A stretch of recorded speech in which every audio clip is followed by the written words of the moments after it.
What's up, everybody? It's Karak with ACG, and I'm here with Takedown from TKD Gaming. Takedown. Oh, yes. Takedown KD. TKD. So you TKD. changed the name so many times. Okay, gotcha. And this is the BanterFiles, where we just sit and talk about random stuff. Sometimes it's going to be about games. Sometimes it's going to be about crazy other shit. We don't really know until we start. I think that's sort of the way we've been doing this lately. And of course, the moment he goes live, dog starts barking. We've been in chat now for like 10 minutes, not a single one. So if you have anything that you want us to talk about, feel free to put it in Twitch or on Twitter. If you're not a Twitch follower, it is a subscriber-only chat because of all the issues that you get with just an open chat, unfortunately. So the first thing, Takedown, what have you been doing? I have been playing a lot of Lego Batman, the latest one, with DC villains. And? Probably the greatest Lego game ever made. You think so? Why is that? It's my favorite because all the voice actors from it are all the voice actors from all the cartoons and the films and the TV show. Right. I don't know if you noticed, but Malcolm Merlin in the game. He's voiced by the guy from Arrow, a TV show. Which no I shit. Love. Yeah, it's the same guy. Barrowman. Yeah, John Barrowman, which I thought was just awesome how they got him involved. Yeah. Huh. I didn't even know that they did, to be honest. Yeah, that's cool. He's got. And then you got Mark Hamill and Kevin Conroy, which I love. I think that probably one of the best parts is having, Mark Hamill, but as well as Anthony and Gruber. It's cool to have the two Jokers in there. Is Troy Baker in there? If I remember right, he must be in there somewhere. No, I did the IMBD. It's a very, very long list, but he's not in there. No shit. Roger Craig Smith is, and Nolan North is as well. So we've got not Troy Baker. We've got 3 Jokers then, because one of those guys. Did anybody else play Joker besides Anthony and Gruber in the Telltale? Anthony and Gruber's. Anthony Gruber in the Lego game only does. I'm saying how many actors who've played the Joker are in this? At least 2. Just 2. Just 2. I thought Troy Baker for some reason. Just 2. No, Troy Baker's too generic. They need to have a break. Let's see. I'm just reading here. Vikings is good. Oh, they're talking about Vikings. I thought they were talking about Lego and the costumes in Lego, and I'm like in chat, and I'm like, what the fuck are they talking about? That makes no sense. Lego Vikings. So why do you like it better than Marvel? Because I know you're a big Marvel superhero fan. I was thinking about that yesterday, and then I realized it hasn't got an open world hub. It kind of has, but it hasn't. It's very linear, level, next level, next level, next level, which I prefer in the Lego games. I don't like the open world stuff in Lego games. Well, I would call the Metropolis / Gotham open world. It is, but you don't spend much time in it compared to the other games. In this one, you just seem to go from one area to the next much more succinctly, which I like more personally. Okay. Gotcha. I think that also must be how you play it, because I think I played it a little bit more open world, where I explored those you worlds. can explore it and do the side missions and stuff, but I just go to the next And mission. they're not as good. It's a Lego game, right? Like, they're not going to be as great as the main missions anyway, the side missions. Yeah. They're just not. I love the main story as well. Gotcha. Did you get that on PS4? Yeah, everything's on PS4 usually. Gotcha. That's very Best cool. console. Been playing anything else? No. Oh, no. No, just that. Gotcha. So I've been messing around with Just Cause, which unfortunately due to NDAs can't really talk about, as well as Mutant Year Zero, which is cool because that'll be coming out on Game Pass for the Xbox, as well as just on the PS4 and so forth. And then messing around with people in listen to us in Red Dead Online. So, have you tried any Red Dead Online? Yeah, have you even tried Red Dead yet? No, I haven't tried anything about it. It's not even installed.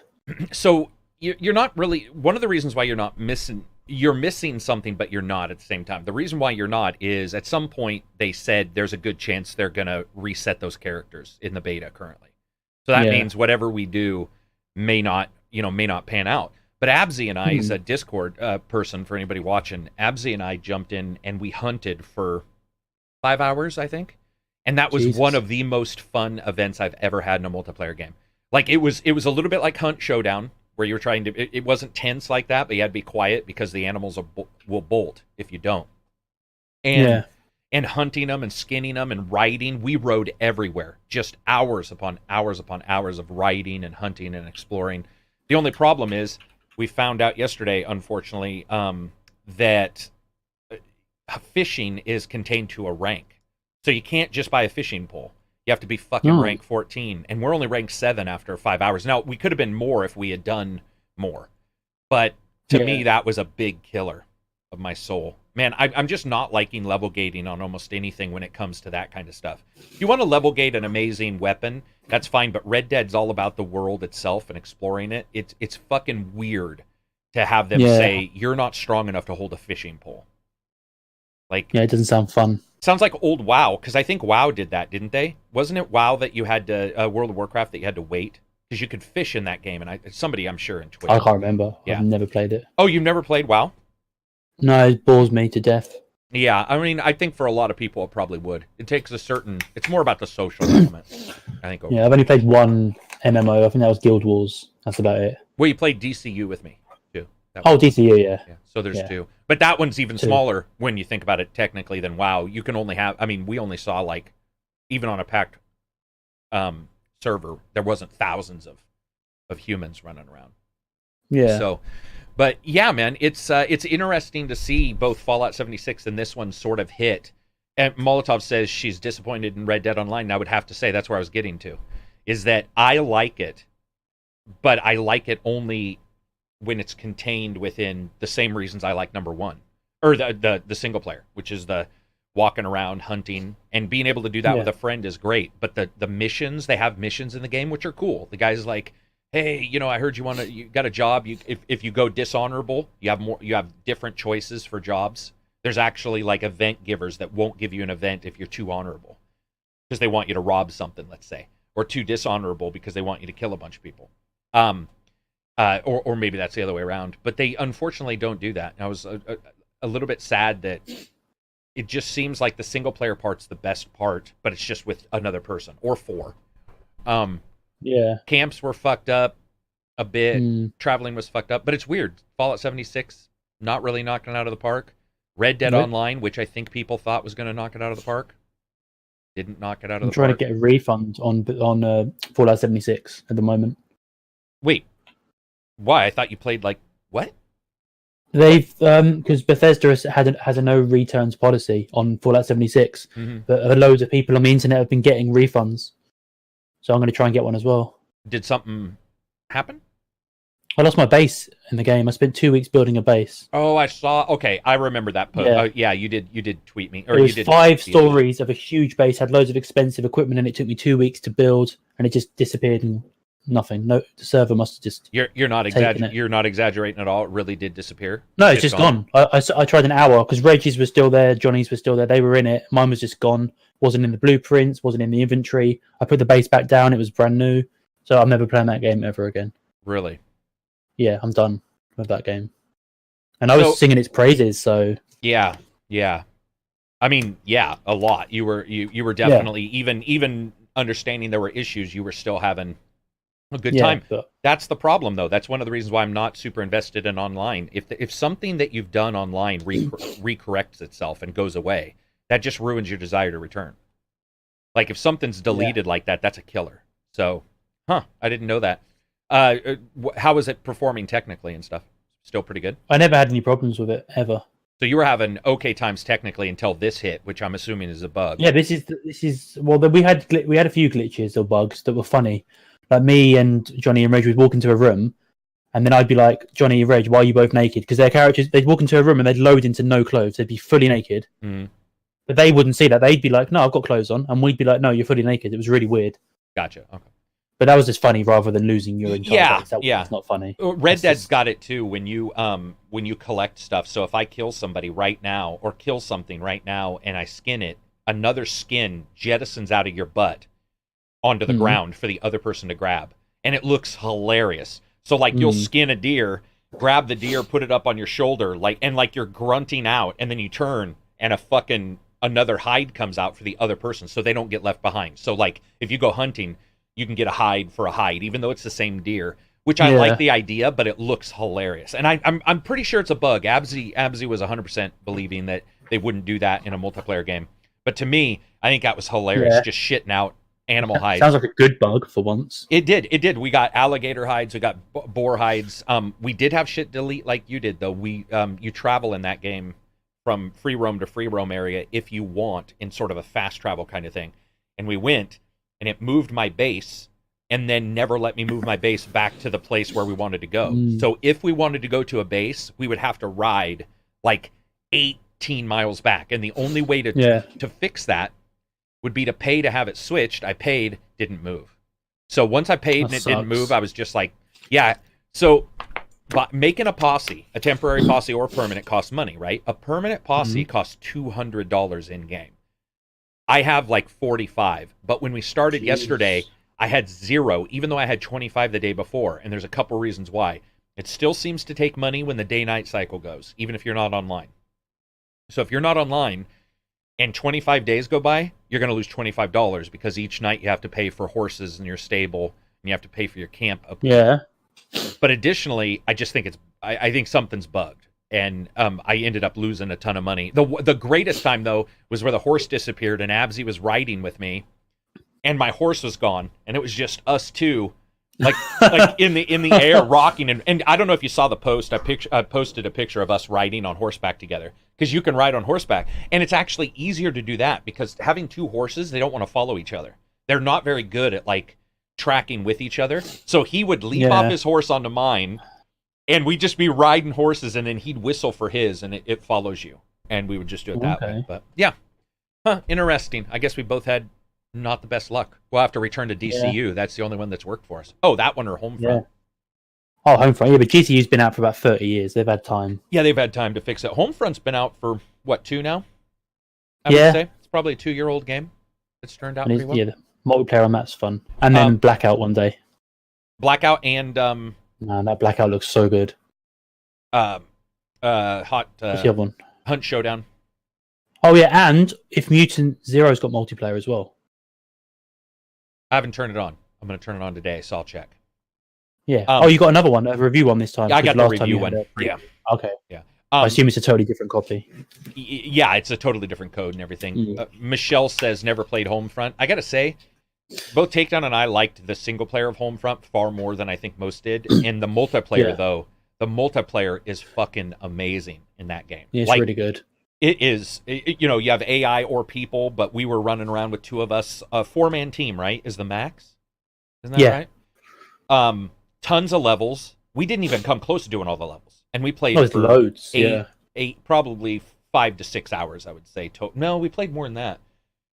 We played over 2 days quite a lot. Yeah, and it's one of the more enjoyable games, especially because like when you get a weapon in that game, it matters. Because we played, and a lot of times in multiplayer games, you get all these weapons and you're like, eh. And for us, it was like, not that we didn't ignore a weapon that we may have got, but when you get one that's good, it changes the way it plays. Like he was using the M16 at first and then switched to that grenade launcher thing. That was just amazing. Yeah, and you were just like, you were racking up kills. You're like, this is amazing. But then it causes you to be bravado and too courageous. You ran in, got killed more. And then you switched to the light machine gun, and that was like a cool middle ground. Like they did a really good job with that. Yeah, that was a fun it's a really good game. I need to play some more of that. Yeah, we'll definitely jump into that maybe this weekend if I have any extra time. We could stream it. We could. Eka says, same here. She hasn't played it. It's free on Game. I think it's free on Game Pass. If it's free on Game Pass, it's worth getting. Really? Whoa. Homefront 2, Indio. I think with Homefront, one of the things people saw was all the technical issues when it first came out, and those have been patched out. FOV's been patched up, but one of the best parts about Homefront is that the weapons are adjustable on the fly. So if I'm running around and I have like in single player does this even more, but let's say I have a shotgun in single player, you can quite literally not pause the game, but you hold the gun out in front of you and you can break off the front because it's all modular and fucking make it into a grenade launcher right there in the midst of the battle. It's fucking amazing. So you never feel like you can't probably reach out and touch somebody if you want with some weapons, but you can also up close. The only thing I didn't try out was a shotgun. Did you? Yeah, I tried it out, but you have to get too close, and most of those enemies are tanks, and they all stick together, the enemies. If you get too close, they'll just destroy you, even with a shotgun. And they do flank a lot, I've noticed. Yeah, they're very clever. They're very clever, yeah. There was some, I mean, no AI is perfect, but there was this one time where Takedown and I were going down an alley towards a big battle that we know about because it's pretty much a straight line from the start, and this fucking guy comes up above. Oh, yeah. Killed him, and I didn't know where he was to heal him because he had tried to go up, and I looked around, and the guy's just standing above me, just blah, blah, blah, and it was like, yeah, one of the tanks with the metal armor on. Yeah, just take 50 shots. Yeah, or I did find out if you shoot the fuel gauge thing on his back, not the entire backpack, you have to hit that little fucking line. Jesus Christ! Yeah, then it fucks him up pretty quick. Goes into sniper elite mode. Yeah. No, it's been a blast playing that for sure. It's been fun going into this winter and playing a bunch of multiplayer games. Like some of these are really good. Speaking of multiplayer, Deep Rock Galactic added weapons. I know you said you didn't like it, didn't find it super fun. It's not that I didn't like it. It's just so boring when you've played something like Earthfall or Hunt. Right. You just realize how boring it is, and then if you play with certain people, I won't name any names. They'll spend the whole time just mining resources, and you'll just be like, Silver. Mm-hmm. So that's the thing about multiplayer games. It's how you deal with the way the other people play. You and I have a tendency to play mostly alike, so we don't have too many issues. Like we're going to run forward here. You say I'm going left. I say I'm going right. It works out pretty well. Silver, though, the best thing about Silver is I would be at the end of the level, and I would be like, what's happening? And Silver would be like, hang on, guys. And I would look on the map, and he was fucking miles away, and there was a bit of gold, a tiny bit of gold, the smallest bit of gold, and that motherfucker was like one of the 8th dwarfs, just going up there and fucking trying to get that one last sliver of gold. It was hilarious. It's hilarious, but annoying. I was gonna say it depends on the way you type of play. For some reason, that doesn't bother me, but I could see it bothering other people for sure. You're doing Dragon Ball Z tournament twice this weekend? Yeah, on Sunday. I got my new deck and everything. So what's that mean? Twice? You for 2 full tournaments? Yeah, because this set has been delayed 4 times now. So basically, they want us to do one at 12. It will end at 4. We start one at 5. No shit. I got my deck. So how long? So that'll go from 5 to maybe 10. What's up, Mister? Thank you. Probably from 12 midday to about 9 at night. No shit. So 9 hours. That's Saturday or Sunday? Sunday. Wow, that'll be cool. Oh yeah, because the UFC fights on Saturday. Not UFC, Tyson Fury. Oh, Tyson Fury. Boxing, yeah. So boxing at UFC, same thing. Yeah, same thing. If anybody's in here and you're in Discord, a bunch of us are gonna be watching that in a group chat. We won't make it private. The'll be a group chat. You know what time that's on your time? I think Sleeve said it was 3 p.m. my time. I think that's what Sleeve said. I'm just gonna check because I don't know what that is my time. I do if I work it out. Oh yeah, because you're not Sleeve's time frame, are you? Oh Jesus! Yeah, I'm Sleeve. Yeah. Well, he's gonna watch it. He's really excited for it. So if he's gonna watch it, I would assume you'll be up. I mean, it's 11 o'clock at night. That's not too bad. Depends how long. It depends because I've got to be up early the next day for the tournament. So we'll see.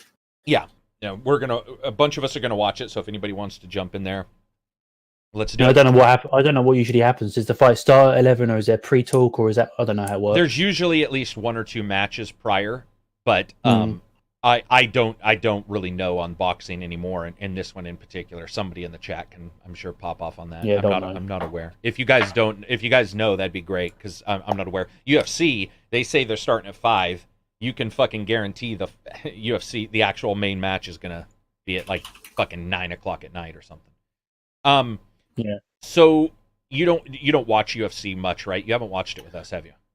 No, Joe Rogan's podcast got me into being interested in it, and then the boxing as well. Did you see or hear about Chuck Liddell fighting Tito Ortiz? Do you know anything about that? If you don't, I'm just going to... I heard something about it. I think, was it on Joe's podcast he mentioned it? It might have been. So, both those guys are old.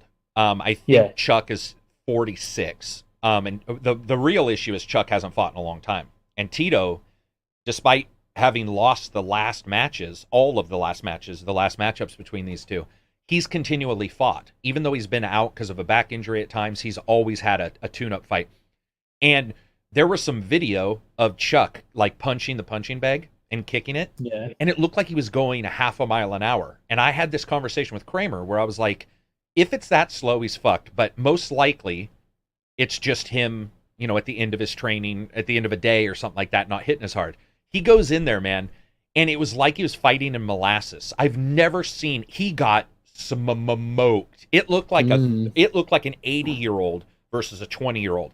And he got an indefinite suspension this morning, which means due to age, It's not like Rocky, the movie, where they let him fight one more time. It's where they'll just be like, you got smoked multiple times. Doesn't matter how good a shape you're in. You're just done. And so unfortunately, I didn't know they could do that. Yeah, and the thing is we've had older fighters before. You have Randy Couture was old. You've got a lot of older fighters that do fine too, and there's even fights in other formations where the people are older. But Chuck, just for whatever reason, his last like 6 matches were all knockouts on him. So, and he talks with a little bit like this, he's got a little bit of a thick tongue now, which he didn't have when he was young. He always mumbled a bit because he was drunk all the time. But now it's brain damage. You can tell. He's got that frontal lobe thing where you get thick tongue. So I love how people get surprised that boxers getting brain damage. Well, yeah. Like, really? You've been punched in the head. What do you expect? Ali, if you watch his fights, he moves with every punch, and he still came down with something that a lot of doctors say, at the very least, was the damage was augmented. Yeah, that's an interesting one. His Parkinson's, like, if that was even... Right. Like, if that was even Parkinson's in the same way? Yeah. Because it's genetic, but then it might have knocked it more to the surface. You don't know. Right. Yeah. Into being, really. I mean, and we have people in our classes that when they're about, it usually crops up when they're in their 40s, but they there's just something that changes with the way they deal with social situations and multiple people where they're not as quick. And I think that a lot of that might just be continually getting your face punched, a big bloody fucking footprint in it. I mean, even Tyson, Tyson got knocked out a couple times, but even he seems, well, you could never tell with Tyson even day one. Yeah. Right? He's pulled out that when he was like 20. I'm the best fighter I ever lived. But yeah, it'll be awesome to see Fury fight this weekend. I'm excited to see it. I've never seen him fight. Thank you, Nor, for subscribing. If anybody else gets a chance to subscribe, I would definitely appreciate it. Check out Takedown's channel as well. And subscribe there. Matter of fact, what videos do you have coming up? I did one on a game the other day called Forgotten Mandy. Mm-hmm. Not Forgotten Mandy, no, that's just me forgetting about the shit game. What's it called? Incredible Mandy. And why didn't you like it? Because I thought the way you were talking about it sounded like you liked it. Then you tweeted me. Well, you might have to watch the video, but I'll tell you anyway because no one cares. Basically, the game didn't give you any direction in the tutorial of where to go next, so I just got stuck on it. Like the game it said do this, but it didn't say how to do it. But up until that point, it told you everything you need to do step by step. Mm-hmm. So it was not obvious what to do. Okay, gotcha. That frustrated me, but I don't know what I'm going to do next. I might do a video on that mutant game. Yeah, you should. Mutant. Year Zero. Yeah. I think one of the reasons why you might like to do a video on that too is just that I think it's one of the better XCOM ripoffs, at least from what I've played, and I think that that's always been sort of something that is easier to cover, I think, on a video than other things. You can do a let's play, you can do a first 25 minutes of, you can do any coverage. Takedown. Any other videos you're thinking of doing? I was going to do a video on how much Fallout 4 sucks, but I think that's been left to everyone else in the world, so I'll leave that. I had some jackass a couple days ago leave me this long diatribe about how, because I talked bad, this isn't going to make any sense to almost anybody here, but because I complained about the technical issues in Kingdom Come, and I didn't do a review for Fallout 76, despite the fact that I told multiple people I couldn't because of the technical issues, that proved that Bethesda paid me to not do a review. And that's Seems legit. I'm telling you guys, if people paid for people to not do reviews, there would be no reviews. There would be like 3. It'd be Takedown, mine, and maybe one other person. Like, there wouldn't be videos if you were getting paid for. I mean, it was the most awe-inspiring level of dumb I've ever seen. Paid to not do a review. Like, that's a level of pure, unadulterated, stupid discourse that just blows my mind. Like, it's like you definitely leveled up your stupid level.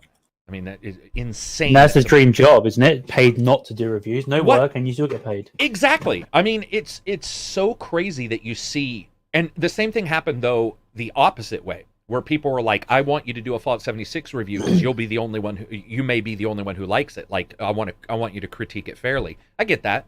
That makes sense. I'm happy that somebody thinks I would critique it fairly, but you can't cover every game. No. It's impossible. It's like that's why I missed World War II, COD World War II, because I had technical issues. Like you can't, like yourself. It's like you look at a game and you sort of have to make an identification if you're going to enjoy making a video on it, and then you do it.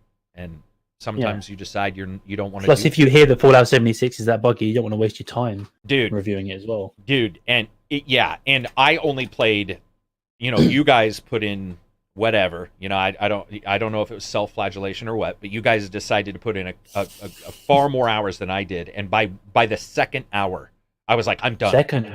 Second 15, I think. Yeah, I was done. Second hour, I was all. This is because quality-wise, not anything fun. I'm just saying quality. The level of quality was not even there. Yeah, and there's other things now, right? That's the problem. The competition's so high. The competition is free. is insane. No, that's 3. Yeah. Although my dad's enjoying that right now. He's loving it. I don't think it's possible to not enjoy that game in some way. There's some fun parts. Like I said to him, Karak said there's no dungeons. And every time he comes up to a puzzle, like you said there's no puzzle rooms, which there isn't. But every time he comes to a puzzle, he goes, come here, look, there's a puzzle. And I was like, I didn't say there's no puzzles. I said there's no puzzle rooms. Yeah, right. Yeah, or no dungeons. He keeps trying to do one over. He keeps trying to get one over on me. Like, there is a puzzle, you fucker. No, yeah, there's definitely puzzles. Lockmort says, do you think it'll get a major upgrade patch in a few months like No Man's Sky? Fallout 76 is what he's talking about. Oh, I think it will. Maybe. I don't know, actually, but they don't tend to patch that much. Yeah, I think it will, but I think that, guys, I mean, not to rain on anybody's parade, but we talk about how games as a service can work, but when we talk about it, we usually only cover 2 companies, the major one being Ubisoft, and not every Ubisoft game. The Crew 2 is a good example of how a game as a service isn't working. They just left that. And it's any gone. Little updates you don't even hear about. So do I think Bethesda could turn this around? They could, yeah. If they wanted to. It's also possible that we'll discover dark matter in my shorts. Like, that's about the same. I just don't think it's going to happen. Isn't Fallout 4 still buggy as fuck? They haven't even fixed that. Yeah, Fallout 4. Fallout 4 has the same bugs Fallout 76 does. Has some of the same bugs. So. Same engine, same code probably. But then what they'll do with Fallout 76 is they'll probably release 50 versions like Skyrim without fixing any version. Yeah. That's what they'll do. We had somebody in Discord yesterday, a new person come in, and they were really pro Bethesda prior to like Fallout 76. And then Fallout 76, Fallout 4 had started to really bother them. And one of the things I always say about Bethesda is I've loved a ton of their games, but in no way, shape, or form would I say that they're a great developer. Ever. No. And I've played since Daggerfall, Morrowind, Oblivion, Skyrim. They're all buggy as fuck. They all have a shit ton of issues. However, the positive thing I think you can take from Bethesda games is they can still be fun despite that, which is true. Yeah. Which is true. They just need to get a different team in doing the coding. And change the lookup, right? I mean, I think that's what we see a lot of times. You're seeing these Red Deads. You're seeing, and yes, you do compare games. Like, that's life. Like, somebody will say, how dare you compare Dark Souls and Darksiders or something like that? And I'll be like, well, first, because they play the same, and the developers actually stated they were going for that. So whatever a person wants to randomly interject as their own rule is something completely different. The same thing happens here. Red Dead came out, it's got online, and it's a single-player game. Spider-Man came out. So those 2 games are going to get compared, Spider-Man and Red Dead. And I don't think we should be too surprised that they do. So do you think you'll return to... Let's say you don't get a refund. You going to return to 76? No, it's uninstalled. If I could throw it in the bin, like if it was a disc, it would be snapped in half and put in the bin. Basically. Wow. Yeah. Lost my base. That... I would like to have been in the chat when that happened, just to hear... I think Johnny and Reg both had to mute their mics. Not mute their mics, mute their volume because I was screaming at the game so loud. Because Johnny was streaming it at the time, I remember. Yeah, that's too bad. And I was just screaming, and everyone was like, "Jesus Christ!" Because I was just like, "Oh, so angry." So we have some news, random strange news of the day that we want to cover. Each one of us takes turns. We grab 2 or 3 news stories, and we decide which ones we want to talk about. Takedown's turn is today. Go for it. All right, let's have a look. Let me get my newspaper out. Oh yeah, this is the cow one. So Knickers the cow is Australia's giant steer. I think it's a cow, isn't it? Yeah. Yeah. Technically, he's not a cow. He's a steer. Well, same thing. It's a neutered male. But I mean, without seeing a picture, it's really hard to. We somehow get. I'll post the link. Yeah, or give me the link. So, do you want me to read the news, or are you going to read it? You want to read the page so people can follow along?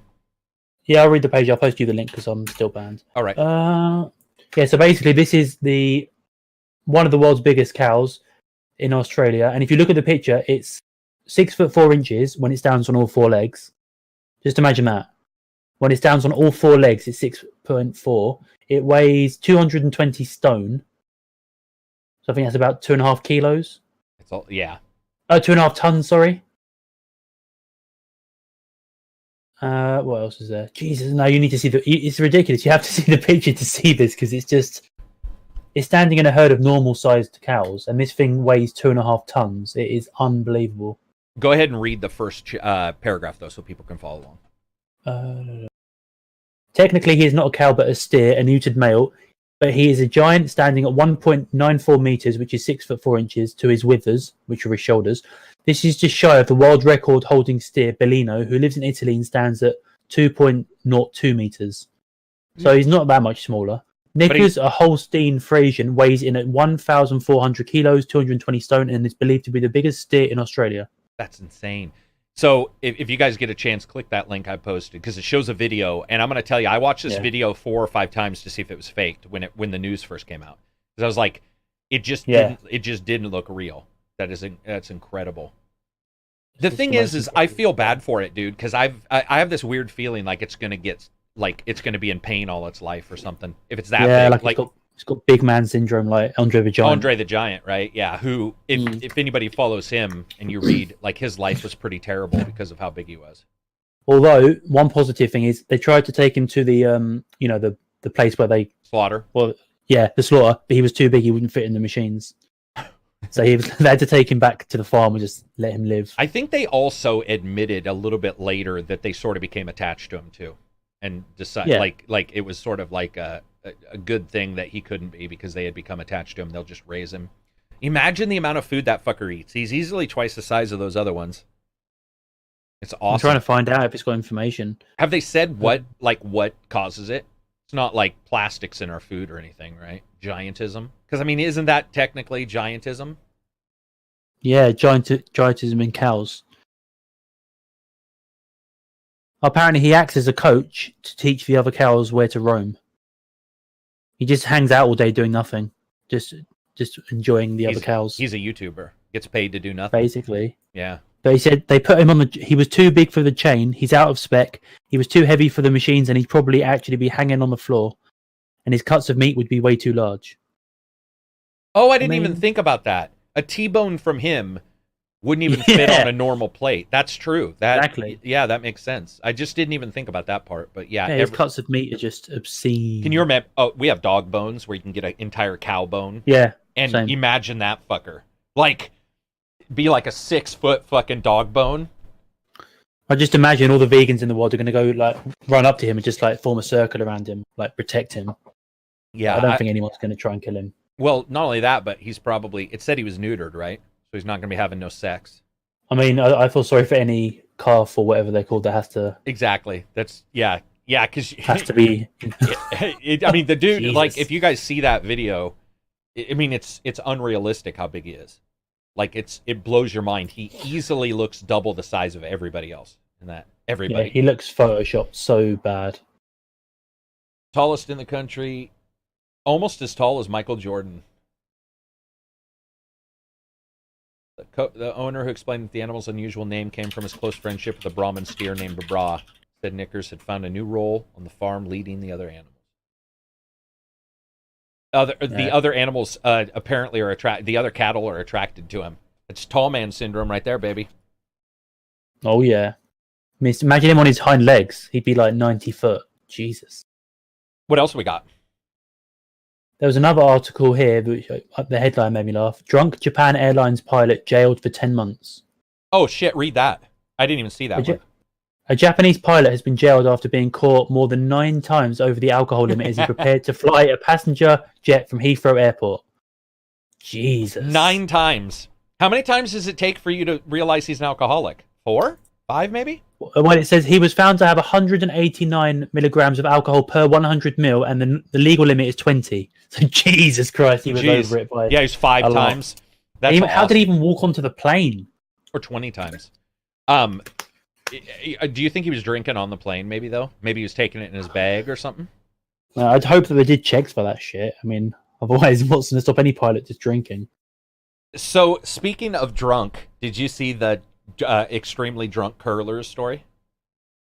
It's from the same... No. Okay, so listen to this. Extremely drunk curlers, if anybody doesn't understand it, that's one of those weird sports that makes no sense. Yeah. Apologize after being thrown out of a tournament. It says an Olympic champions apologized for his curling team who was thrown out of a Canadian tournament for being extremely drunk.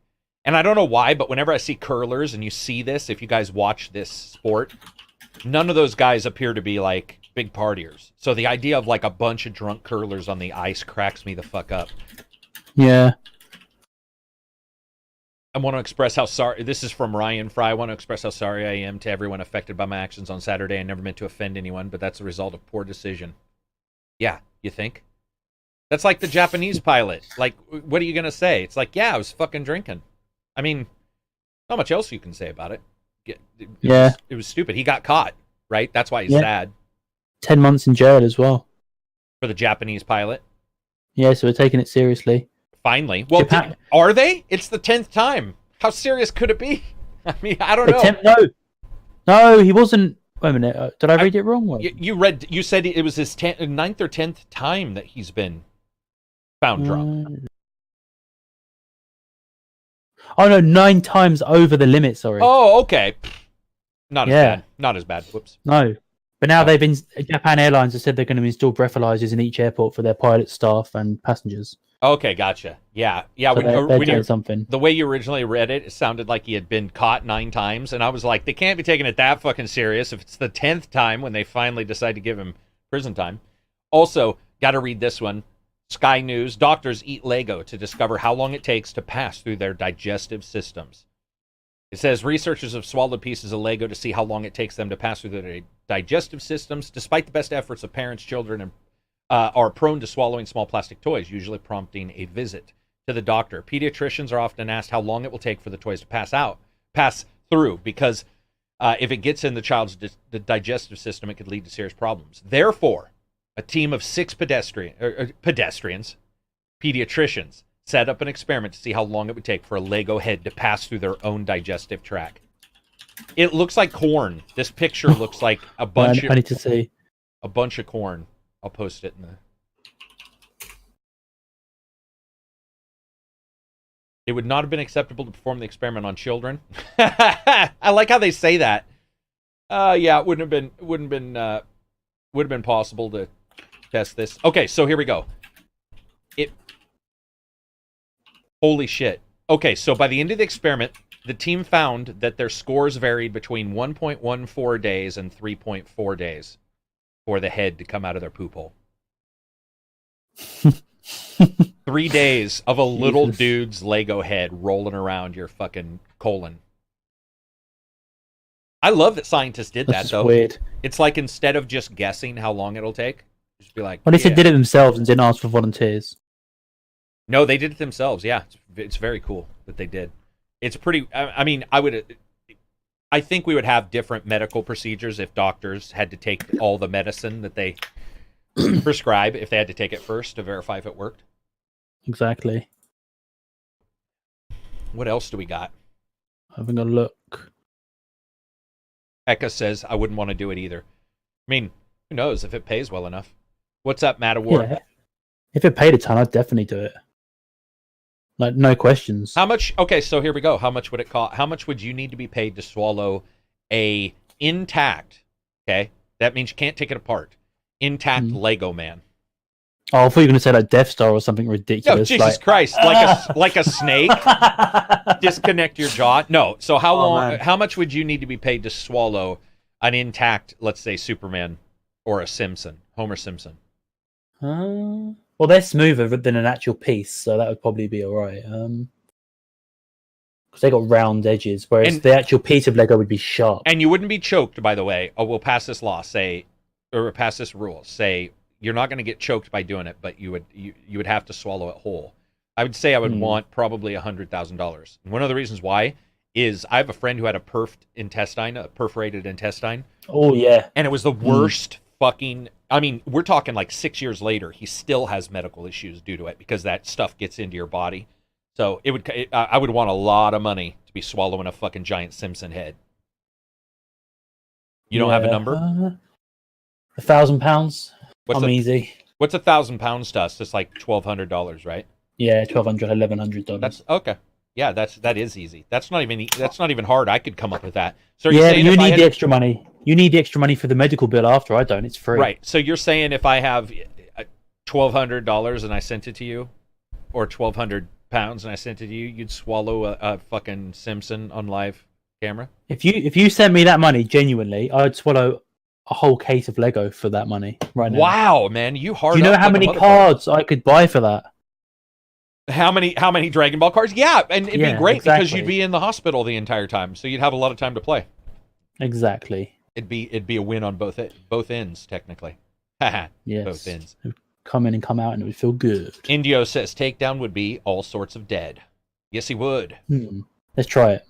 No, let's not. $500. Let's do this. I'll just keep coming down. You just keep coming down. Yeah, it'd be like $7. $7. That's the cheapest price for a card. Any others? Any other bits of news? No, I had no more news. I've just got the random questions that you love so much. Yeah, let's do those. Also, if anybody has any questions on Twitch or topics you want us to talk about on Twitter or Twitch. That's a good idea. Topics, yeah, because we only ask for questions usually. Yeah, go for it. Someone's just going to type in something just really generic. Let's have a look. Really random questions to ask a guy list. You are a guy, so let's do this. What was the last thing that you created? A poop. I was going to say that. I'll go with human life.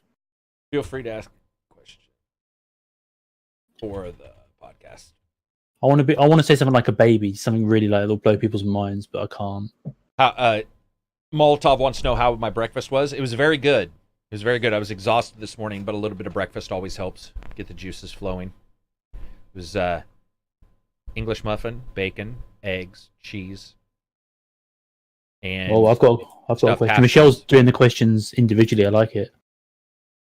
Makes us feel special. Go for it. What is it? What is my third favorite reptile? I mean, I don't know if I know 3 reptiles, to be honest. I can't actually think of 3 right now. Not snakes. I can't think of anything apart from snake right now. My mind's gone. Isn't a Gila monster? That'd be my 1, 2, and 3 for me. Those guys are. Mine awesome. would be anything that's not a snake. Well, what about so do lizards? Lizards shit bother you, or do you? No, Komodo dragons are quite sexy. Yeah. Well, okay. Didn't know that word was going to come into your mouth before. I've taken a strong stance on Komodo dragons. Very strong. Very strong. Yeah, Komodo dragons. That's my third favorite. Let's go. Yes, but what about flying cars? What? Johnny's just come in with a random flying cars statement. I'm so confused. Probably because we were talking about it a couple podcasts ago. Speaking of that, have we heard of any deaths from the Abu Dhabi police force crashing those fucking flying motorbikes yet? No, unfortunately not. Damn it. Because that would be good news to read out. Well, maybe not read out loud about deaths, but it certainly would be funny if somebody just got hurt real bad. Yep. As long as they didn't die, that's the limit. Yeah, exactly. Anything above that, we don't want to talk about. But if it's right up until that point, we're totally cool with it. Yeah, go ahead. Go with the next one. Where is it? I've got so many tabs. Who is a better cook? No, that doesn't make sense. Is there an app that you use but you hate it? Discord. I was going to say Discord as well. It sucks. It does. It sucks, and it's the most amazing thing ever at the same time. So, like we'll get in there. It'll fucking not send messages. It'll send messages. It'll have issues with chat. We had a voice chat yesterday, and there was a couple people in there, and fucking you have all these issues, but at the same time, it allows for things like the Patreon Discord. So it's like good and bad. But yeah, definitely Discord. I don't use many apps on my thank you very much for subscribing. I sell body parts is the username. That's awesome. Good for you, man. You do you. You take care of whatever black market Somebody's market got to you do have it in your area. Yeah. What I was going to say was, do you have any apps on your telephone that you use that you don't like? on my telephone. You sound so old. Whatever it's called. Cell phone? Get one of those dial phones. Yeah. Telephone happens to be a cell phone, but whatever. Continue. Okay, anyway. It's agreed. Almost apart from yeah, not really actually. Just the usual like Facebook, Messenger, emails, apps. I mean, everything on an iPhone's apps, really. Yeah, technically. So, yeah. I don't like the YouTube app at all. I think it's terrible watching a YouTube video. I don't like the fact you can't play YouTube in the background. You have to have the app open. That annoys me. Yeah, it's weird. Moltov says, to both of us, what's your favorite video game weapon? Mine is the Wabba Jack from Skyrim. Favorite weapon in the game? I need to Google Wabba Jack right now. You Google that, I'll think. I know. Me, Unreal Tournament, 1999 sniper rifle is easily my favorite. That gun is flak gun is pretty good in 1999 as well. That's definitely my favorite. The reason why she might have brought that up is because we were talking in Discord about World at War. You played that one, right? Takedown? Call of Duty World at War? The flamethrower. Because I was just saying how amazing the flamethrower was in that game. It looked like real flames. It was scary as fuck when it went off. Like the sound effect of a flamethrower. Because we've talked about this before. A bullet can miss you, guys. But if a flamethrower's flame hits you, you're on fire. Like, there's no... That's why I don't like Elon Musk selling the fuckers. Yeah, Molotov said she brought it up just for that reason. Yeah, it's like Elon Musk selling those pisses me off because I don't want to wake up and hear that on the news. Like, I just fucking can't take it. Cantankerous God says, flat cannon, yo. So many suicides. Yep, but an amazing weapon. What about you, Takedown? Blades of Olympus from God of War. Gods of War. It's my favorite weapon. That's the go-to right there. Well, they're just iconic. Let's like continue this discussion. What about armor in all the games? The best looking or the most? Because I'm going to tell you, I personally believe Spider-Man has probably got the best overall suits of armor in a game. Got the anime armor that makes you look like a cartoon. Now it's got the new anime armor to make you look like the newer anime. It's got, sort of Spawn style. It's got Ghost Rider, right? Or what? Isn't that right? It's got Ghost Rider. So I think when it comes to armor, something in Batman, Arkham Knight, I like, but I think Spider-Man probably nails it for me. Is there any armor you've liked? I'd say. What about Odyssey? Anything... Takedown. What about armor in Odyssey? Just to give I didn't really pay attention to what I just put on the highest stuff. I didn't really care what it looked like. Okay. But no, probably Batman's suits in general, just anything he wears. Or the Arkham Knight suit was pretty cool looking. Yeah. Yeah, it does. Oh, and Eka says, speaking of armor, what's more important, aesthetics or stats? It sounds like Takedown stats. Stats would be more important to him. Is that right? Yeah. So it's funny. He thinks stats are... He and I usually agree on this stuff, but I would say for me, it's absolutely looks. I will rock a shitty set of armor for the longest period of time if it looks cool.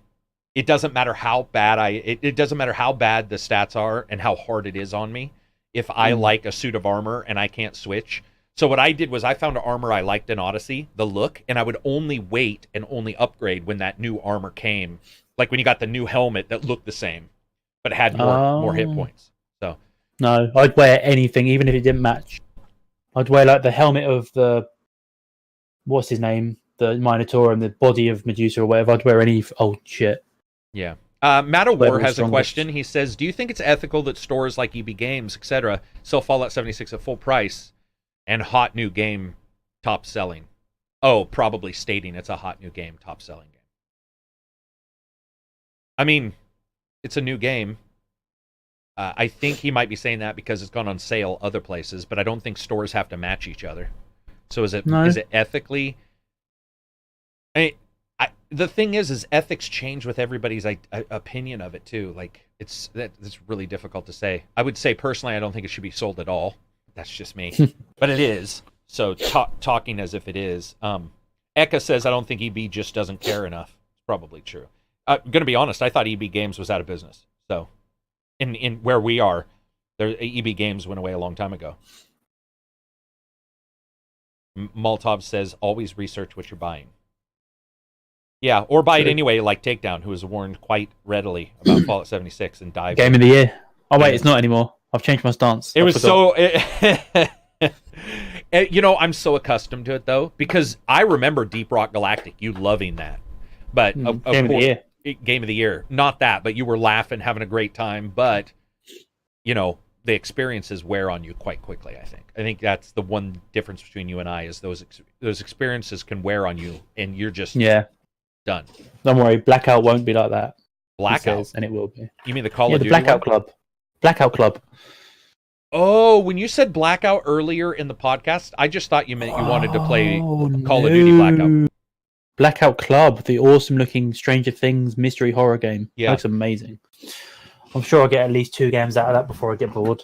It does, but no shit, right? It's one of the reasons why I never fucking leap anymore. I never quite know if this motherfucker is going to tell me he got a refund on a game. I'm like, hey, let's play. And he's like, oh, I got a refund like a couple minutes ago. Oh, that shit one from the planet to the ground one, yeah. That still burnt you. That still hurts. What one? That one where you were like, oh, yeah, you get to fly from the planet to the ground. And Angels I was like, fall no. first.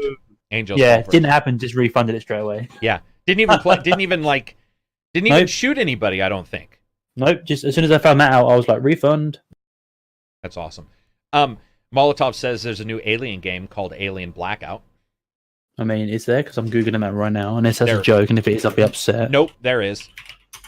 As in the same universe as... Yeah, Isolation. Oh, Alien Blackout announcement might happen at the Game Awards. Right, yeah. Shit, when's the Game Awards? December 6th at like 4 a.m. for you. What? Is it? I'll be watching that live. I don't care. Yeah. Alien. Absy and I are doing a stream, but I didn't invite you because I thought it'd be way too late for you. It's like 4 a.m. or some crazy thing. I'm checking what time it's on. Because it's Friday the 7th of December. It's 6 p.m. for me. So that's more like 2 a.m. Yeah, 1 in the morning till 3 in the morning. I'll do that. Yeah, what do you think? Alien Isolation, were you a big fan? A huge fan. I'd love a sequel to that. I'd love it.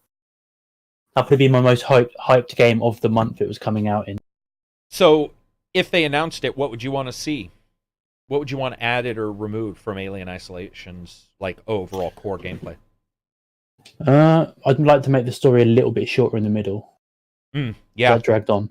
It did. But apart from that, it was pretty much perfect for me. I loved it. And they added the old DLC. Did you play that? Where they added the Ripley DLC? That's pretty. Yeah, insane. that was really short as well, though. Yeah, unfortunately. No, I love that game. I would say for me, I would like them to make sure VR is natively supported, because I think the VR mods for Alien Isolation have shown that people really want to play that game in VR. And I would say I would like the AI to be a little less, even though it's made to not be guessable about what it's going to do. You almost always knew. And I think you and I have talked about this before, but you were almost always certain that something was going to happen right here. Like, you just sort of knew, you could sense it. That was the only thing. I wish there was a little bit more variability. Alien types, would you want to see new alien types where they, like in the books, where they mix them with a baboon and shit, or would you rather just have normal? No, sure. Yeah, me too. Or maybe have half the game being chased by an alien, half the game being chased by a predator or some shit, I don't know. What about half the game? Well, this already happened, where you could be a predator and alien. Aliens versus Predator, now that I think about it. Yeah, but that game wasn't the greatest. Did you play it? Yeah, I enjoyed playing as the humans and the aliens. Or I enjoyed playing as 2 out of 3 of them. There was one that I didn't like. I can't remember which one it was. You mean to play as? I would say probably the aliens, because I felt that the aliens were the aliens could ruin humans, but the humans had enough tools and shit that it never felt like it was really. Yeah. And the Predator, of course, it's the Predator, right? George on Twitter says, I don't remember if you covered this in your previous one, but what about the Game Awards announcement predictions? Oh, predictions. For the Game Awards. I don't know what there is. I don't know what the predictions are. Yeah, but you voted, right? I think you at least voted, didn't you? I voted in that and the Steam ones. Any predictions for Game of the Year? Game of the year would have to be Odyssey so far. No, I mean, he's saying predictions for them. What do you think people are going to choose? Odyssey, I hope. Oh, my head hurts. I hope they choose Odyssey. So, I think it'll be Red Dead. And thanks for putting on the sunglasses. Bros to the bone. I think they're for sure going to choose Red Dead. I think people are enamored with it right now. But I think game of the year, not experience of the year, but the game of the year. Odyssey. I can certainly see many people choosing Forza, because I think Forza 4 is probably the best example of a racing game there is right now. But it's not a nominee. Yeah, that's true. So that definitely won't win. I mean, the nominees unacceptable, because I think Catherine Zeta-Jones or whatever that shit game is on the list, right? Yeah, Celeste, you mean? Whatever. Yeah, something like that. That's a good game. How dare you? Celeste, Red Dead, God of War, Assassin's Creed Odyssey, and Monster Hunter World. How the fuck, as somebody who liked Monster Hunter World, liked it, and I've played it with Discord, I've played it with folks just recently in the Discord. Exactly, but it's not on that list. It shouldn't be. It couldn't even be on the list. It's not, certainly when you compare it against like a Spider-Man or a Forza, like the fact that they don't have a racing game, one of the premieres, go for it. Spider-Man's on the list as well. That's the list. Okay, yeah. Well, Spider-Man's on the list, so there's a little bit. Spider-Man wouldn't be mine though. Not game of the year. I mean, it's a good game, but it's not yearly greatest game material. I mean, the real issue is like you said, for you, because some people haven't played the other games. Like Eka says Detroit would be on our list, and I would certainly have That's true. I'd agree with that. So would I. If somebody said Detroit was their game of the year, there is absolutely no real argument I could have for that against it. I mean, maybe that will be on story, because I think there's a story of the year category or best gaming story. That would have to win that, I think. Can you believe we're saying that a game from those developers are going to possibly be best story like that? Exactly. David Cage has turned it round. David Cage, yeah. Looking here at some more questions. Do you have any takedown or anything from your subject list before I move on? Oh, on my subject list. Matty War says, "How the fuck is Vampire not on the list?" I don't want that to be on the list personally. I do, and I would agree. Did you beat it, Takedown? No, I did not. Did you play it? Yeah, I got to the last boss, and then I didn't realize that it scales with you, so I was like, no. Yeah. The more people you eat, the more it scales, and I was like, I haven't got time for this shit. I don't need skill. I want to be over-leveled. That frustrated me. Then I just didn't finish it. I liked it up until that point, though. I think Vampire had one of the best reactions to a player's actions I've ever seen. That would be. Yeah, that was well done. Would be probably my favorite. But Detroit, I think, could easily be on there. Like I said, I'm having a look at all the games that came out. Forza 4. The King's Bird is an indie that I think should easily replace that Catherine Zeta-Jones game. Whatever that game's called. I think that I would much rather see the King's Bird on that list than that. Oh, you know what we should do? We should go through all the categories, pick our favorite from the list. Do it. Shit, that sounds fun. Let's have a look. Because let me warn you now, there's about 100.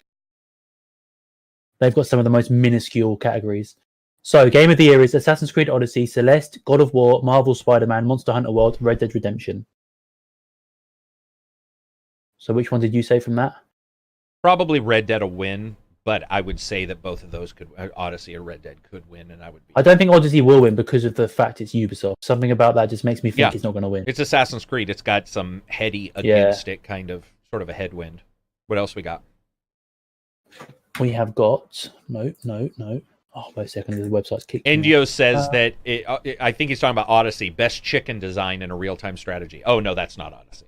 Because I thought he was talking about the evil design. Odysseys. Because those chickens in Odyssey fucking killed me so many times.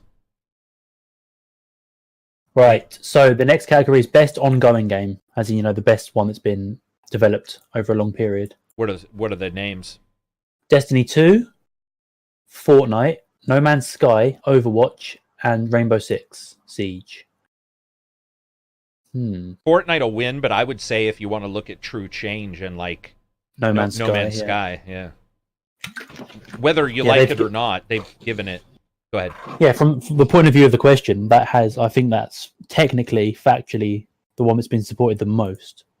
Yeah, me too. I mean, I like the Ubisoft games, Fortnite and Rainbow Six and Division. Yeah. But No Man's Sky is pretty. It's pretty hard to argue against whether you like No Man's Sky or not.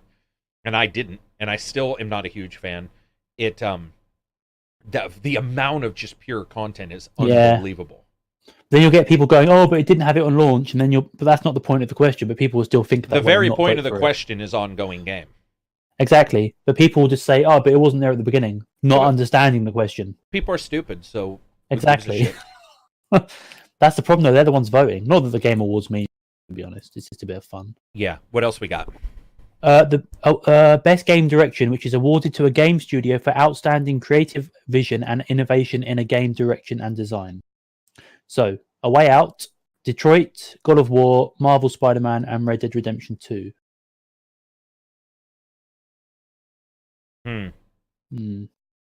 See, that's a better. I think that's better than the Game of the Year list. I think it's a little. All of them are better than Games of the Year because all of them give you more reason, right? But Game of the Year is like, this is like giving you specifics to answer. So, a game with outstanding creative vision and innovation in game direction. I mean, I'd say A Way Out for innovation. Yeah, see, that's right. That's so. I mean, that's the most innovative, technically. It is, but it's also not super like innovative. Even though it does do some things, it then on core gameplay goes back to very traditional tropes, where God of War changes its entire gameplay cycle, but then goes right to the typical third-person action game. So they all sort of have both. Maybe Red Dead then, because that seems to be the one that's got the most innovation from Rockstar in a Rockstar game. Man, that's a hard question, because innovation to me, like, I like Red Dead and I love the long animations, but I wouldn't say there's innovation. There's innovation in other stuff. Like, a lot of what goes on in Red Dead does just feel like GTA enhanced. I mean, not to. Yeah. I love Red Dead, so I'm certainly not dissing on it. I'm looking to see. God of War's come up a couple times in this discussion as the winner for that. I don't know. God of War to me. Yeah. I'm going to be honest. God of War hasn't stuck with me like I thought it would. Really?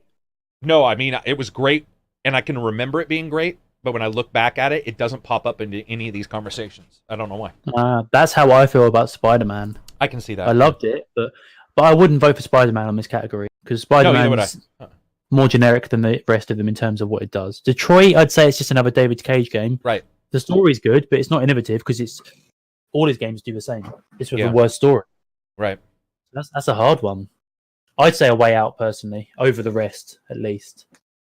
I'd say The Way Out at least tries to do some goofy stuff. I mean, it does rest on, point and click puzzle and then normal shooting, but in the end, the way it cuts the cameras and having to overlap with each other in real time, I would say probably that. Yeah, that would probably be mine too. I want to know what people in the chat think. What will their choice be? Because that's a really hard one to answer. What's the next one? Best narrative: Detroit, God of War, Life is Strange 2, Episode 1, Marvel Spider-Man, or Red Dead. So that's the best story. Red Dead. Red Dead? Yeah, okay. By a good amount. I can't comment on that one. I'd say Detroit from what I've played. I would say I'd say God of War maybe, actually. I actually think I like Detroit's what's the term? The interaction that you have with your choices. Because even you were DMing me and you were like, holy shit, there's so many splits in this narrative. Like, there's so many different choices I can make. Oh, in Detroit, yeah. In Detroit, yeah. So, like, I think Detroit's a good answer as well. I mean, you haven't said anything about Life is Strange 2, which I know you love. I haven't played that one yet, but would you say that's as good as number 1, episode 1 for the story? Not even close. Not even. Really? If you go with Life is Strange and then Oxenfree is about 8,000 times higher, I would say that it is a good half as good. It is really? It's rote, it's really direct. There's no subtlety to anything in the writing. And we talked about this on the Total Biscuit podcast, the co-optional podcast with Jenna. And she also was not a fan. It was weird to hear the dichotomy of like what we were experiencing versus other people. So I'm open to the idea that it just didn't hit with me. But overall, it felt, the movies you get where it's just 1, 2, 3. It's just like, this is going to happen, this happens, this is going to happen, boom. That's through the entire thing in Life is Strange, the original, I never felt that way. And in this one, I felt that way the entire time. Yeah, I can see that. So the best one is this one is best art direction, which is not best graphics. People always get that confused. Yeah. It's best art direction. So outstanding creative and/or technical achievement in artistic design and animation. Assassin's Creed, God of War, Octopath Traveler, Red Dead 2, and Return of Obra Dinn.